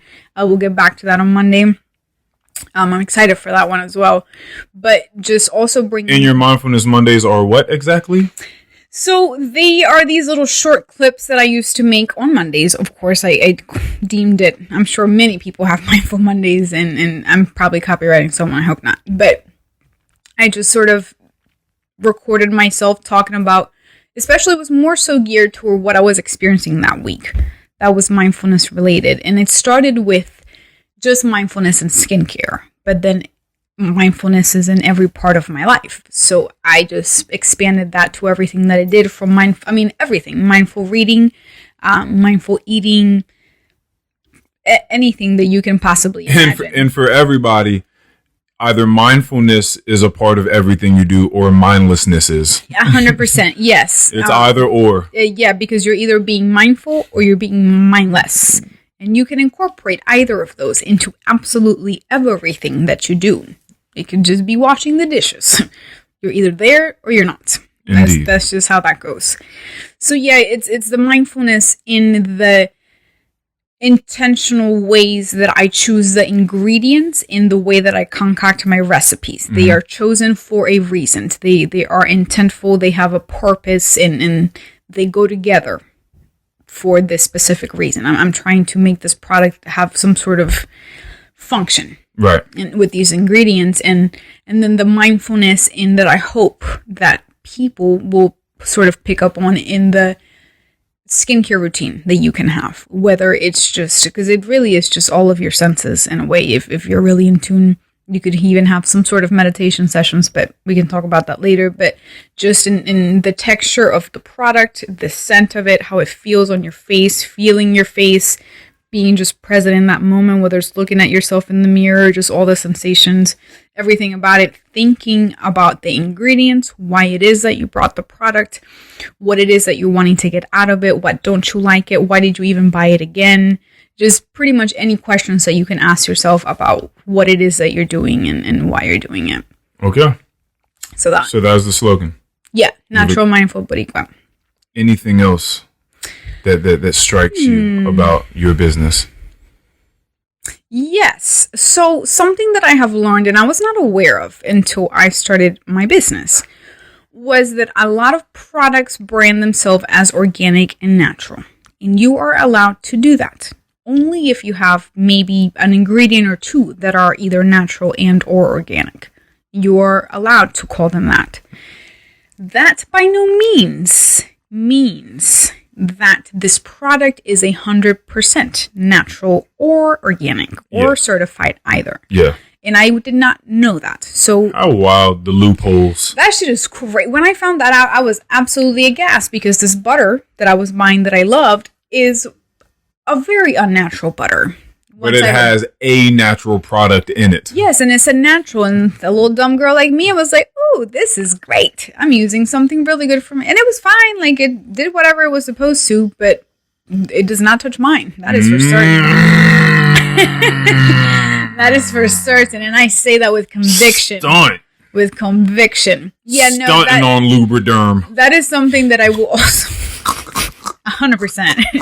100%. No, and I will say that as well, and I'll go back to this. I believe in my products more than I have ever believed in anything else in my life. No shit. I would never... That was strong. I would never sell something that goes on your skin that I make and not completely stand by it with every fiber in my being. That to me is insane because... go ahead. I'm with you. Yeah, no, that's just, I want you to know that if you go on my website or you decide to buy something, I am writing for all of it. Like, I'm 100% a believer in it, and I support it, and yeah, so I highly recommend it. Yeah, I do understand. I was going to say, I don't understand when people give a good or service and they don't go balls to the wall. Like because so it's like, so you're not really considerate of the consumer's Absolutely money. Not. And even if what you're doing, okay, the money. Yes. That means you're not considerate of their money, which means you're not considerate of the time that it took them to make the money. To not be considerate and cognizant of people's time, to me, is wildly disrespectful. Yeah. It is wildly disrespectful. That's the only thing that we truly have. Yeah, I have come to value time in such a way in the past year or so that nothing is more valuable to me than that. Right. Ever. No, nothing will ever be as valuable as that. Like, I'm not going to come onto this podcast and just tell lies and half-ass it and just not give myself, because I know that people take their time to listen to this. That is insane. I'm not wasting anyone's time here on this planet. That is wildly inconsiderate. Yeah. Every time anyone takes the time out to call me, text me, hang out with me, I'm always, thank you. Yes. Thank you for your time. Like, and they're like, oh, it's whatever. No. Really. Thank you. You did not have to do any of that. You didn't. Thank you for your time. You're never going to get that back. Right. You're not getting that back. So thank you for sharing that with me, truly. No, that's crazy. Yeah. I've told you about all the failed salon experiences I have had with hair and nails and eyebrows. And every time I walked out of there and I'm like, what the fuck is happening? I'm going to a master esthetician and she is giving me eyebrows that I didn't know I could even have. Like, I'm crying on my way home because this shit is so wild. Do you think they're just half-assing it because they treat you as customer number 178 of the day, or? My eyebrows were so badly done. She was either she was on some other state. Something had been altered. Okay. Or she did not, like, this, you had to really Could they just not be good enough? Could they just not be good enough at what they do to give you... Whomever passed her for master esthetician, they should go to jail. That is insane. Yeah, no, I'm quite cognizant of time and money. If you have the word master in front of anything that you do, you ought to, Yeah, that's the highest level you can go as an esthetician. Oh, yeah. Yeah, like you had to put so many hours to get that. Right. Like, you spent years working your way to... No, that's insane. Yeah, so... Yeah, going back to the point I was making before. So, natural and organic products. Just because you have that in the title does not necessarily mean that that's what it is. I brand myself as an organic product. And that is because I don't know the percentage really. I'd say 90 to 97. Like, I'm not sure where it would fall. I am organic products. My distributor is USDA certified organic. They're wonderful. I will not give them a shout out because they don't sponsor me. but they're great. They have phenomenal quality. I've tried many distributors over the past year and they are they are definitely the most expensive I have ever had, but the quality is insane and they are USDA certified organic. So that's what I'm looking for. So that's what I needed. Which is why my prices have fluctuated over time here and there. Right. So, yes. So don't be fooled by that. I highly encourage you to be very mindful in ingredients. It's not to just learn all these fancy names because I don't know most of them either, but just to be aware that if whatever fancy name does not have organic in front of it, it is not organic. Like every ingredient that is organic will have organic in front Matter of of fact, go ahead and keep talking to these people about just how much you love organic and natural shit and chia seeds and just everything that comes out the earth, so I can just read this long list like I did before and we can laugh at it. Okay, let's do that. So yes, so my products are almost 100% organic. They're not fully organic, but oh my gosh. So just be mindful of that. But I do pride myself in the fact that I am 100% natural. All my products are clean. All my butters are raw and cold pressed, so they're not processed. All of my oils, carrier oils, are cold pressed as well. I have now added the fact that you pulled that shit out of your bathroom. I'm dead ass. Hold on a second. No, because your face wash. Matter of fact, go get the face wash. All right. Matter of fact, all right. See, I should read my ingredients and read those. Planned that better. Come on, that's ridiculous. Side by side? Absolutely. Okay. You over here? You want to? Absolutely, you're not gonna bring that shit out of your. That should go in the trash when you're done. By the way, you trying to shit on Neutrogena real fast? Yes, yes, I am. Let's see what. All right, let's see what we got. Hold on a second. Shake it up. All right, hold on a second. All right, so let's see what we got. Read that first. All right, so wait, which ones? Okay, yeah, let me start. Read all of them. Okay, so we got this. This is not an ad at all. It's most certainly not an ad. Neutrogena is going to be upset at me. Nah. All right, here we go. Some oil-free acne wash. Here we go. Ingredients. Oh, my God. I remember that. Oh, this is hilarious because you have active ingredients and then inactive ingredients. I've heard of that. I'm not sure what that really means, so I couldn't speak on it. So I guess there's only like one thing that's doing something. Look. Because it says active ingredient. Salicylic acid, okay, and that's 2%. Mm-hmm. It says salicylic acid. Purpose, acne treatment. That's what is cleaning your face in this. Damn. Is what this is telling me. Okay, I go down to inactive ingredient. We got water. Sodium C1416. Oh, fuck. Olefin sulfonate. Cocamidopropyl betaine. Sodium chloride. PEG 80 sorbitan laurate. Benzalkonium chloride. Oh my God. Disodium EDTA. I do not like the word disodium. That sounds weird. So it's going to dissolve some shit. I don't like that. C1215 acrylactate. Oh, fuck. Fragrance. Just fragrance. Also, I would like to say, you don't need fragrances with anything. If that's your personal preference, knock yourself out. But they're doing absolutely nothing for your skin. And if anything, they can be harmful. Well, I mean, this is inactive ingredient. Is fragrance. So that's exactly crazy. What you're saying right now. Cocamidopropyl PG demonium chloride phosphate. Now we're gonna do that one again. Christ. Cocamidopropyl PG demonium chloride phosphate. Fuck. Propylene glycol, allobarbadensis leaf extract, Anthemis nobilis flower extract, Comamilla recutita, Matricaria flower extract, damn, citric acid, sodium hydroxide, and then my favorite, yellow 5, red 40, which is how you get the color orange. That is crazy. From of course putting 5 yellow and 40 red. Duh. Now, as I set that down, we'll burn it later. Yes. Now, and if you do want fragrances, please try to go for natural ones because at least you won't risk of damage. Maybe that's what some of the essential oils would give, some natural fragrance. Yes, but there's fragrance is more like a perfume. Okay. Like that's a little, there's something different. That is my natural fragrance is essential oils, but you can have like a vanilla fragrance. There's a vanilla oil. You can have like a vanilla bean essential oil, but you can also have the fragrance. And again, those don't do anything for your skin, but essential oils or carrier oils can actually do things for your skin and function as a perfume or a fragrance. Correct. Yes. So I take the essential oil is my fragrance. So it's just a better way to go. Yeah, absolutely, for sure. Okay, here we go. But if you do like that, By all means. Borinquen Botanicals, natural, mindful, Boricua, organic foaming cleanser. Let's go through these ingredients. Yes.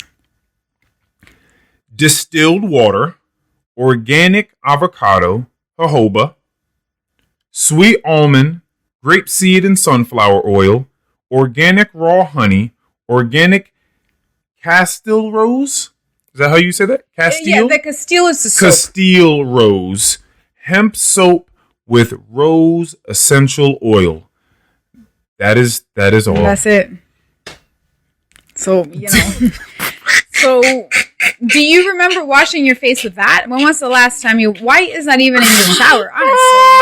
Like, why is that in your bathroom? That's so funny, man. I'm so glad that we read those back to back. And even that is so funny, man. I remember using that acne wash in high school or middle school and feeling the lather and the foam of my cleanser. Like, I don't know what I was doing before. Because right before quarantine, I was using the Neutrogena Hydra Boost. Don't buy that shit. Please don't buy that shit. Why is this dermatologist recommended? Is it because they got money? For sure. Okay. No, like, that's crazy to me. That's crazy. I'm not saying only use Borinquen Botanicals, but don't use that shit.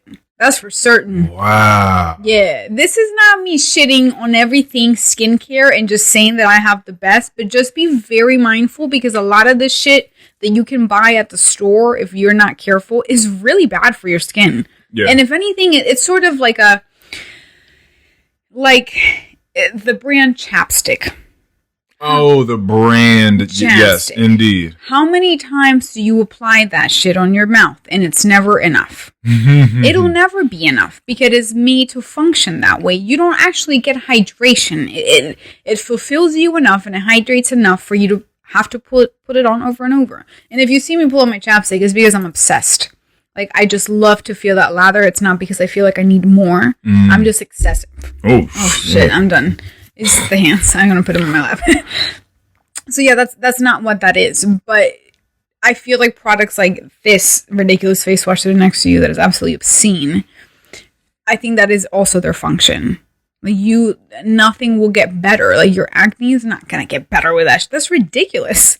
Like, that's absolutely like. But the salicylic acid, and the though, MF4 and the C314, the C14. That's just great. That does it, though, right? Yeah, no. No, that's phosphate, though. Yeah, no. So really, I cannot stress that enough. I had no idea that products that said natural and organic were not really that. And that's not to say that all of them just incorrectly advertise.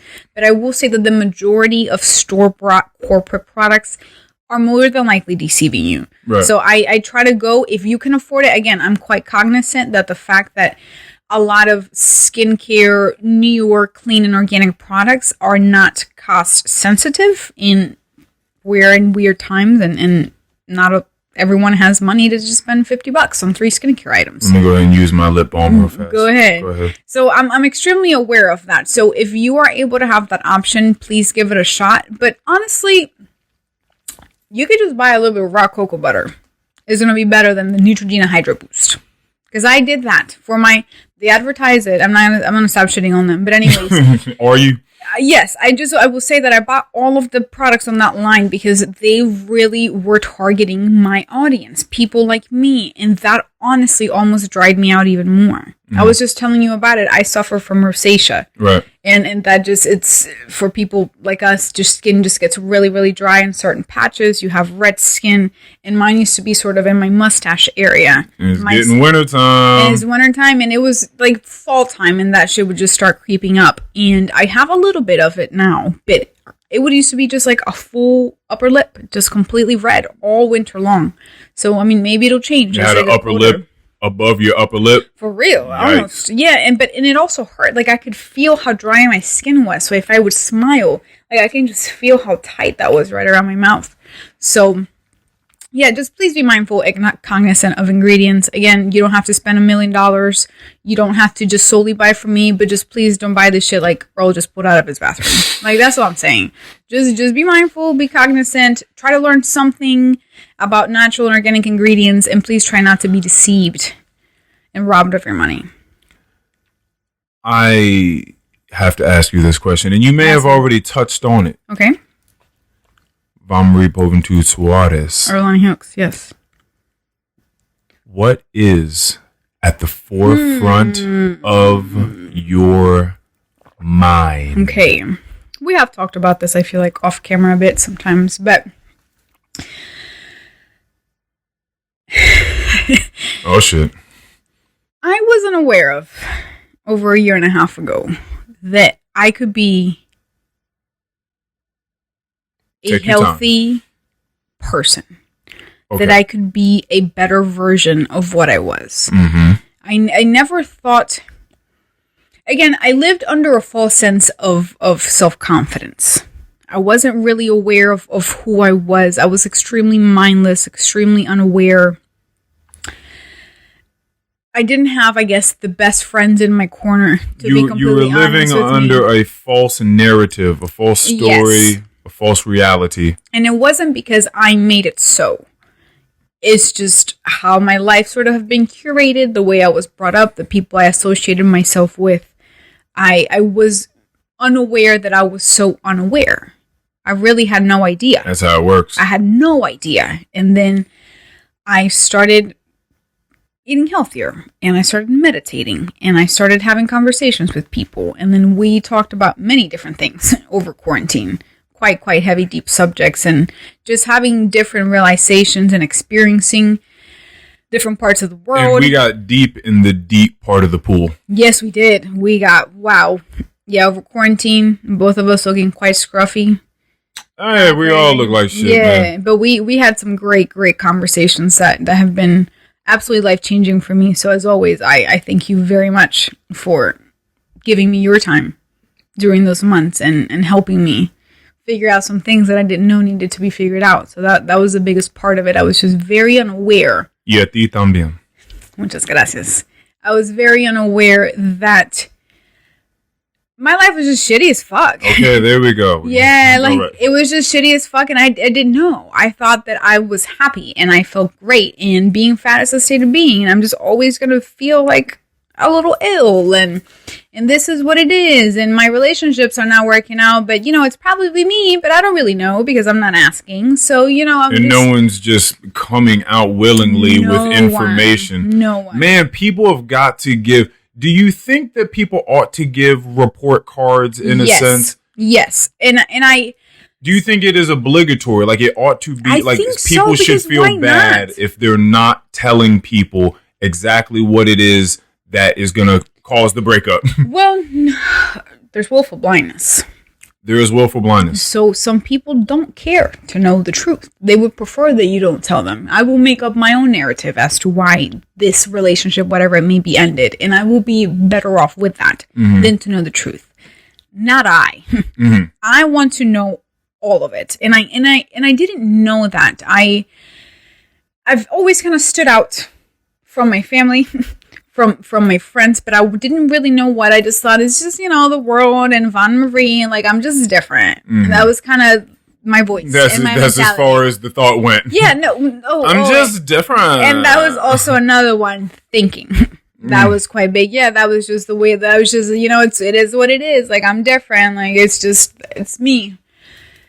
That was so not the truth. I was a little bit different. I just didn't know what was different about me. And I guess what attracted me to different aspects of the world that my family or my friends were not necessarily interacting with. And my friends like finding the light in the darkness. Yes. I very much find comfort in discomfort. And by that, I mean that I have learned to absolutely love and slightly be obsessed with just being the best version of myself.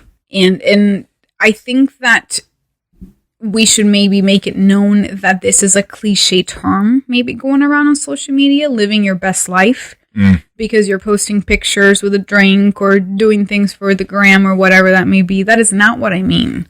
I mean, really having the really hard conversations of being told about myself, what it is that I'm not seeing, what it is that I'm interacting with correctly, what could be done better, what should be done better.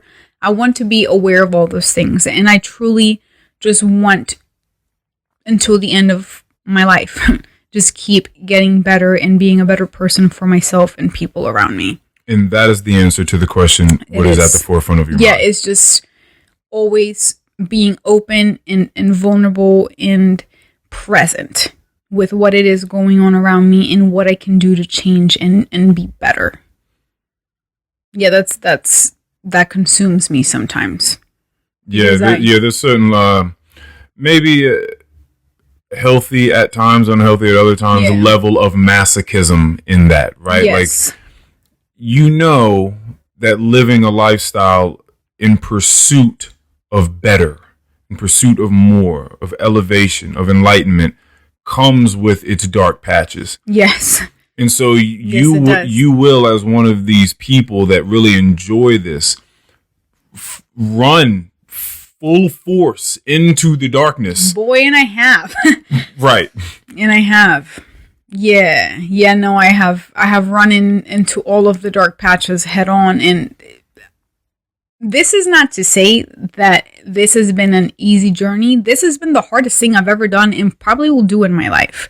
And I think I was mentioning to you earlier, I don't know what childbirth is like. I could be completely talking out of my ass, but I've experienced excruciating pain physically. But I've experienced excruciating pain emotionally. I don't want to cry, but that shit, I can tackle anything. I have gone to some deep parts of my soul physically and emotionally, and that is insane. But coming out of the other side and really truly understanding and thinking and being aware, wow, that is a gift. And I'm just very, very lucky to be able to have the ability to be aware of the things that are wrong and have the strength and the valor almost to run into these dark places to try to figure out what is there, to just kind of get settled and out of this jumbled space and come out the other side. I think that was a marvelous answer. Thank you. And I think that that's a good enough place to sort of end this. I would ask you one thing, though. Okay. Just in case you did have. Okay. Anything at all that you would like to ask me on air at all. Okay.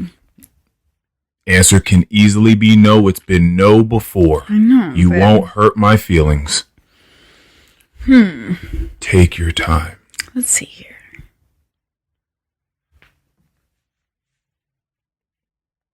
This has been a fantastic pod. It's been a good time. I was excited about this one.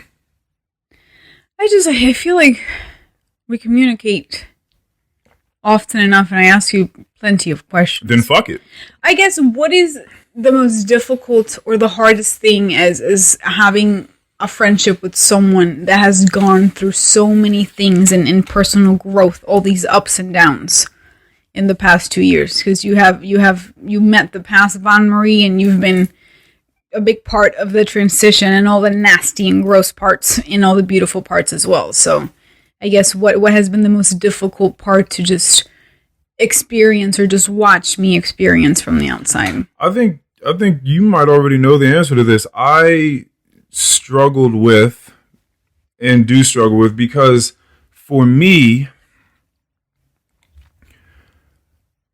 again, I am a keen observer of things. And I make it my business to do so, because without the observations, I cannot think about things. And without the thinking of things, I cannot articulate the things. And you know that my biggest quirky fear is not being able to articulate what is going on inside. I will not have it. I will not have it. I have experienced your fear many times in the past few months, and I can tell you, wow, it is hell being in that space. So I really understand what you mean by that. That is insane to me. No, I will not have it. Right.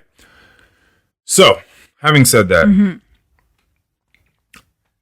I have conditioned myself through time to be able to observe and quite quickly move through problems in my mind. And so an issue for me, and people may have heard it in my voice sometimes with Keon in the past, is patience with other people. Okay. Right? Especially when trying to get through very complicated conversation. Very, very heavily and complexly layered Yes. conversation and ideas that to me make sense. And I can play around with the ideas. They're so malleable. I can throw them over here, have a conversation about it in this light, and then, as I say, give the gift of doubt. Yes. Right? Not just on what someone else is thinking, but what I'm maybe thinking about it. Throw the gift of doubt into the pool, and then it's like, okay, well, now we have to go through these doubts that I just brought up about this thing that we just spoke about. And it's like, when does the thinking end? Right. When do we know that we've arrived and we're good? And so, because I try my very best to not work off of this willful blindness software, I'm constantly second guessing things. I am a healthy skeptic. Yes. About things. And it allows me to take various stances on things. I tell you all the time, I don't got a dog in a fight. I don't have a horse in the race.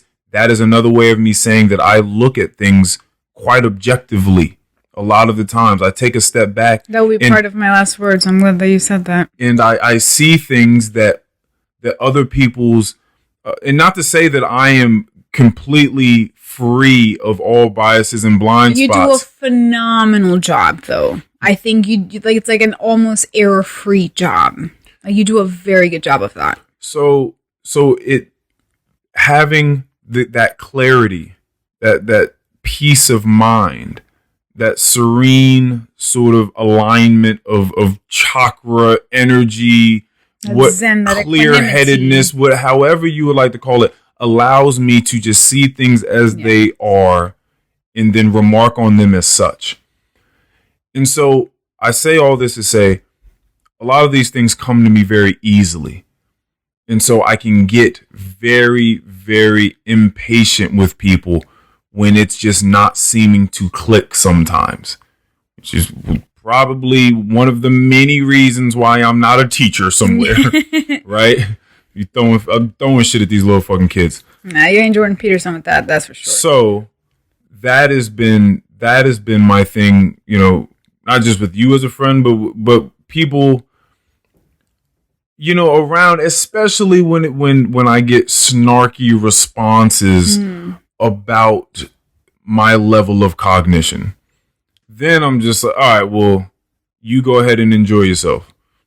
Enjoy yourself over there in whatever miasma of delusion that you want to be in. That's fine. So then I'll just back away. So that I think that's been my biggest, but I've gotten drastically better with patience in the past couple of years. We've known each other for a while, and I think better. even since we've known each other, I don't know what it was like obviously before we met, but I have seen your patience just it's wow. Right. Yeah, so, you've done great with that. So thank you for that question. That was a good one. A good one. I'll ask you one more. What are your last words for the people? Thank you very much. So I did think about this one because I wanted to not, like, I really wanted my words to speak to someone. And this is something that it's like you're intentional or something. Yeah, well, you know, I am trying to be somewhat mindful here, but I've struggled with this for a long time. And that is, we've spoken about this recently, which is why it was ringing in my head and I felt like I wanted to speak about it. But it's this whole idea of I believe my truth, my feelings are valid. This is my truth. And therefore, this is the only thing that matters. The good old my truth. The good old my truth. This is my reality. These are my feelings and my feelings are valid. So I would like to say, and please correct me at the end if I'm wrong about any of this, but our feelings are valid because we are feeling them. Whatever you are feeling, I'm sure that is exactly what's going on. But are they the correct feelings for the situation? Is that what should be warranted as a response? Are you reacting or are you responding to the situation? Those are different things as well. And are you looking at this situation from a subjective standpoint or an objective standpoint? Are you just caught up in your feelings because you feel some type of way. Oh, if you may, shit. I know that you hate that. But yeah, I've known many people that have struggled with this, are struggling with this, and me being one of them for a long time. I even remember saying those words to many people in my life. My feelings are valid. Nothing else fucking matters, because how I feel is how I feel, and I am right. And again, that is how you're feeling, but more often than not, I have found out as I become to know myself and really see things for what they truly are, which is still quite new for me, that we get really caught up in, we're quite emotional. I'm extremely emotional, and I used to, hopefully not as much, I would like to say, react to situations and not take a moment to think about what it is that's happening and how it's making me feel.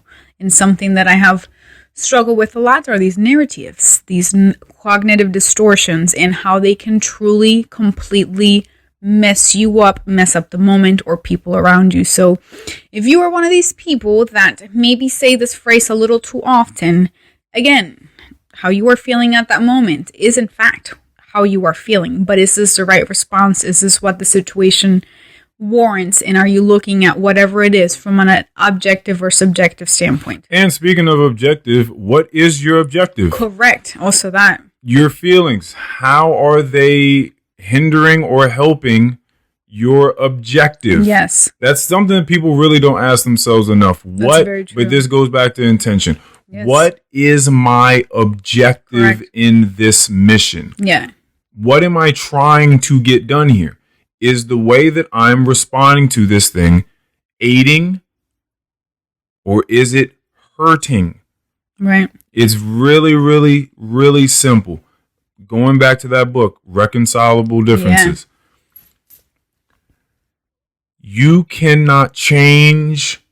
This is so cliche. You cannot change the world. No. You can't change the way that other people feel. You can't change them to be who you want them to be. You can't just change the world to fit your ideologies. No. But what you can change, and this does mean the world, you can change the way that you relate to them all. Yes. And that, it means something. It really does. That is worth, that piece of knowledge, that piece of wisdom is worth something, because that, when you really understand what that means, how you can change your relation to things, the way that you understand things, the way that you engage with the people in the world around you, it will change your entire life. It sure will. It very much will. Yeah. Yeah, I've just, and I only say these as my last words. Again, I am no professional of anything. I'm no guru. I've been on this journey for less than 2 years. All of it. But I have learned quite a lot, and just the fact that I built a whole other person. I literally built a whole other version of myself, and finding all of the things that were wrong with me was the most amazing gift I've ever had. All the things that could have been changed, and a lot of those were my subjective feelings or valid reality. It was this whole narrative of the world and myself that I had kind of made up, and I wasn't aware that most of it was made up, and that I was almost willfully blind without realizing it. So, and then you were gifted doubt. Oh, I was gifted doubt, and that shit is hard too, but man, it's really good. It's really, really good. It's the only way. It's the only way forward. It's the only way forward. Yeah, so just take a moment. It's just, I feel like I'm talking to Mindful Mondays right now. But yeah, just really take a moment if you can next time that you're feeling like the world is against you and that everyone's doing you wrong. You're more than likely wrong. And that is okay.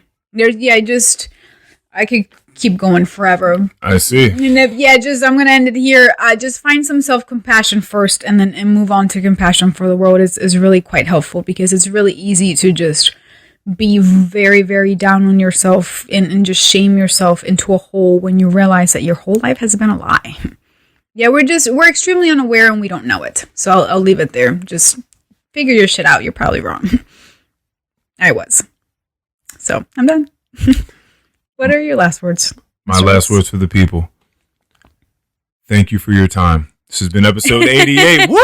Thank you, everybody. Beautiful. Ow, ow. Very nice. And peace. Goodbye.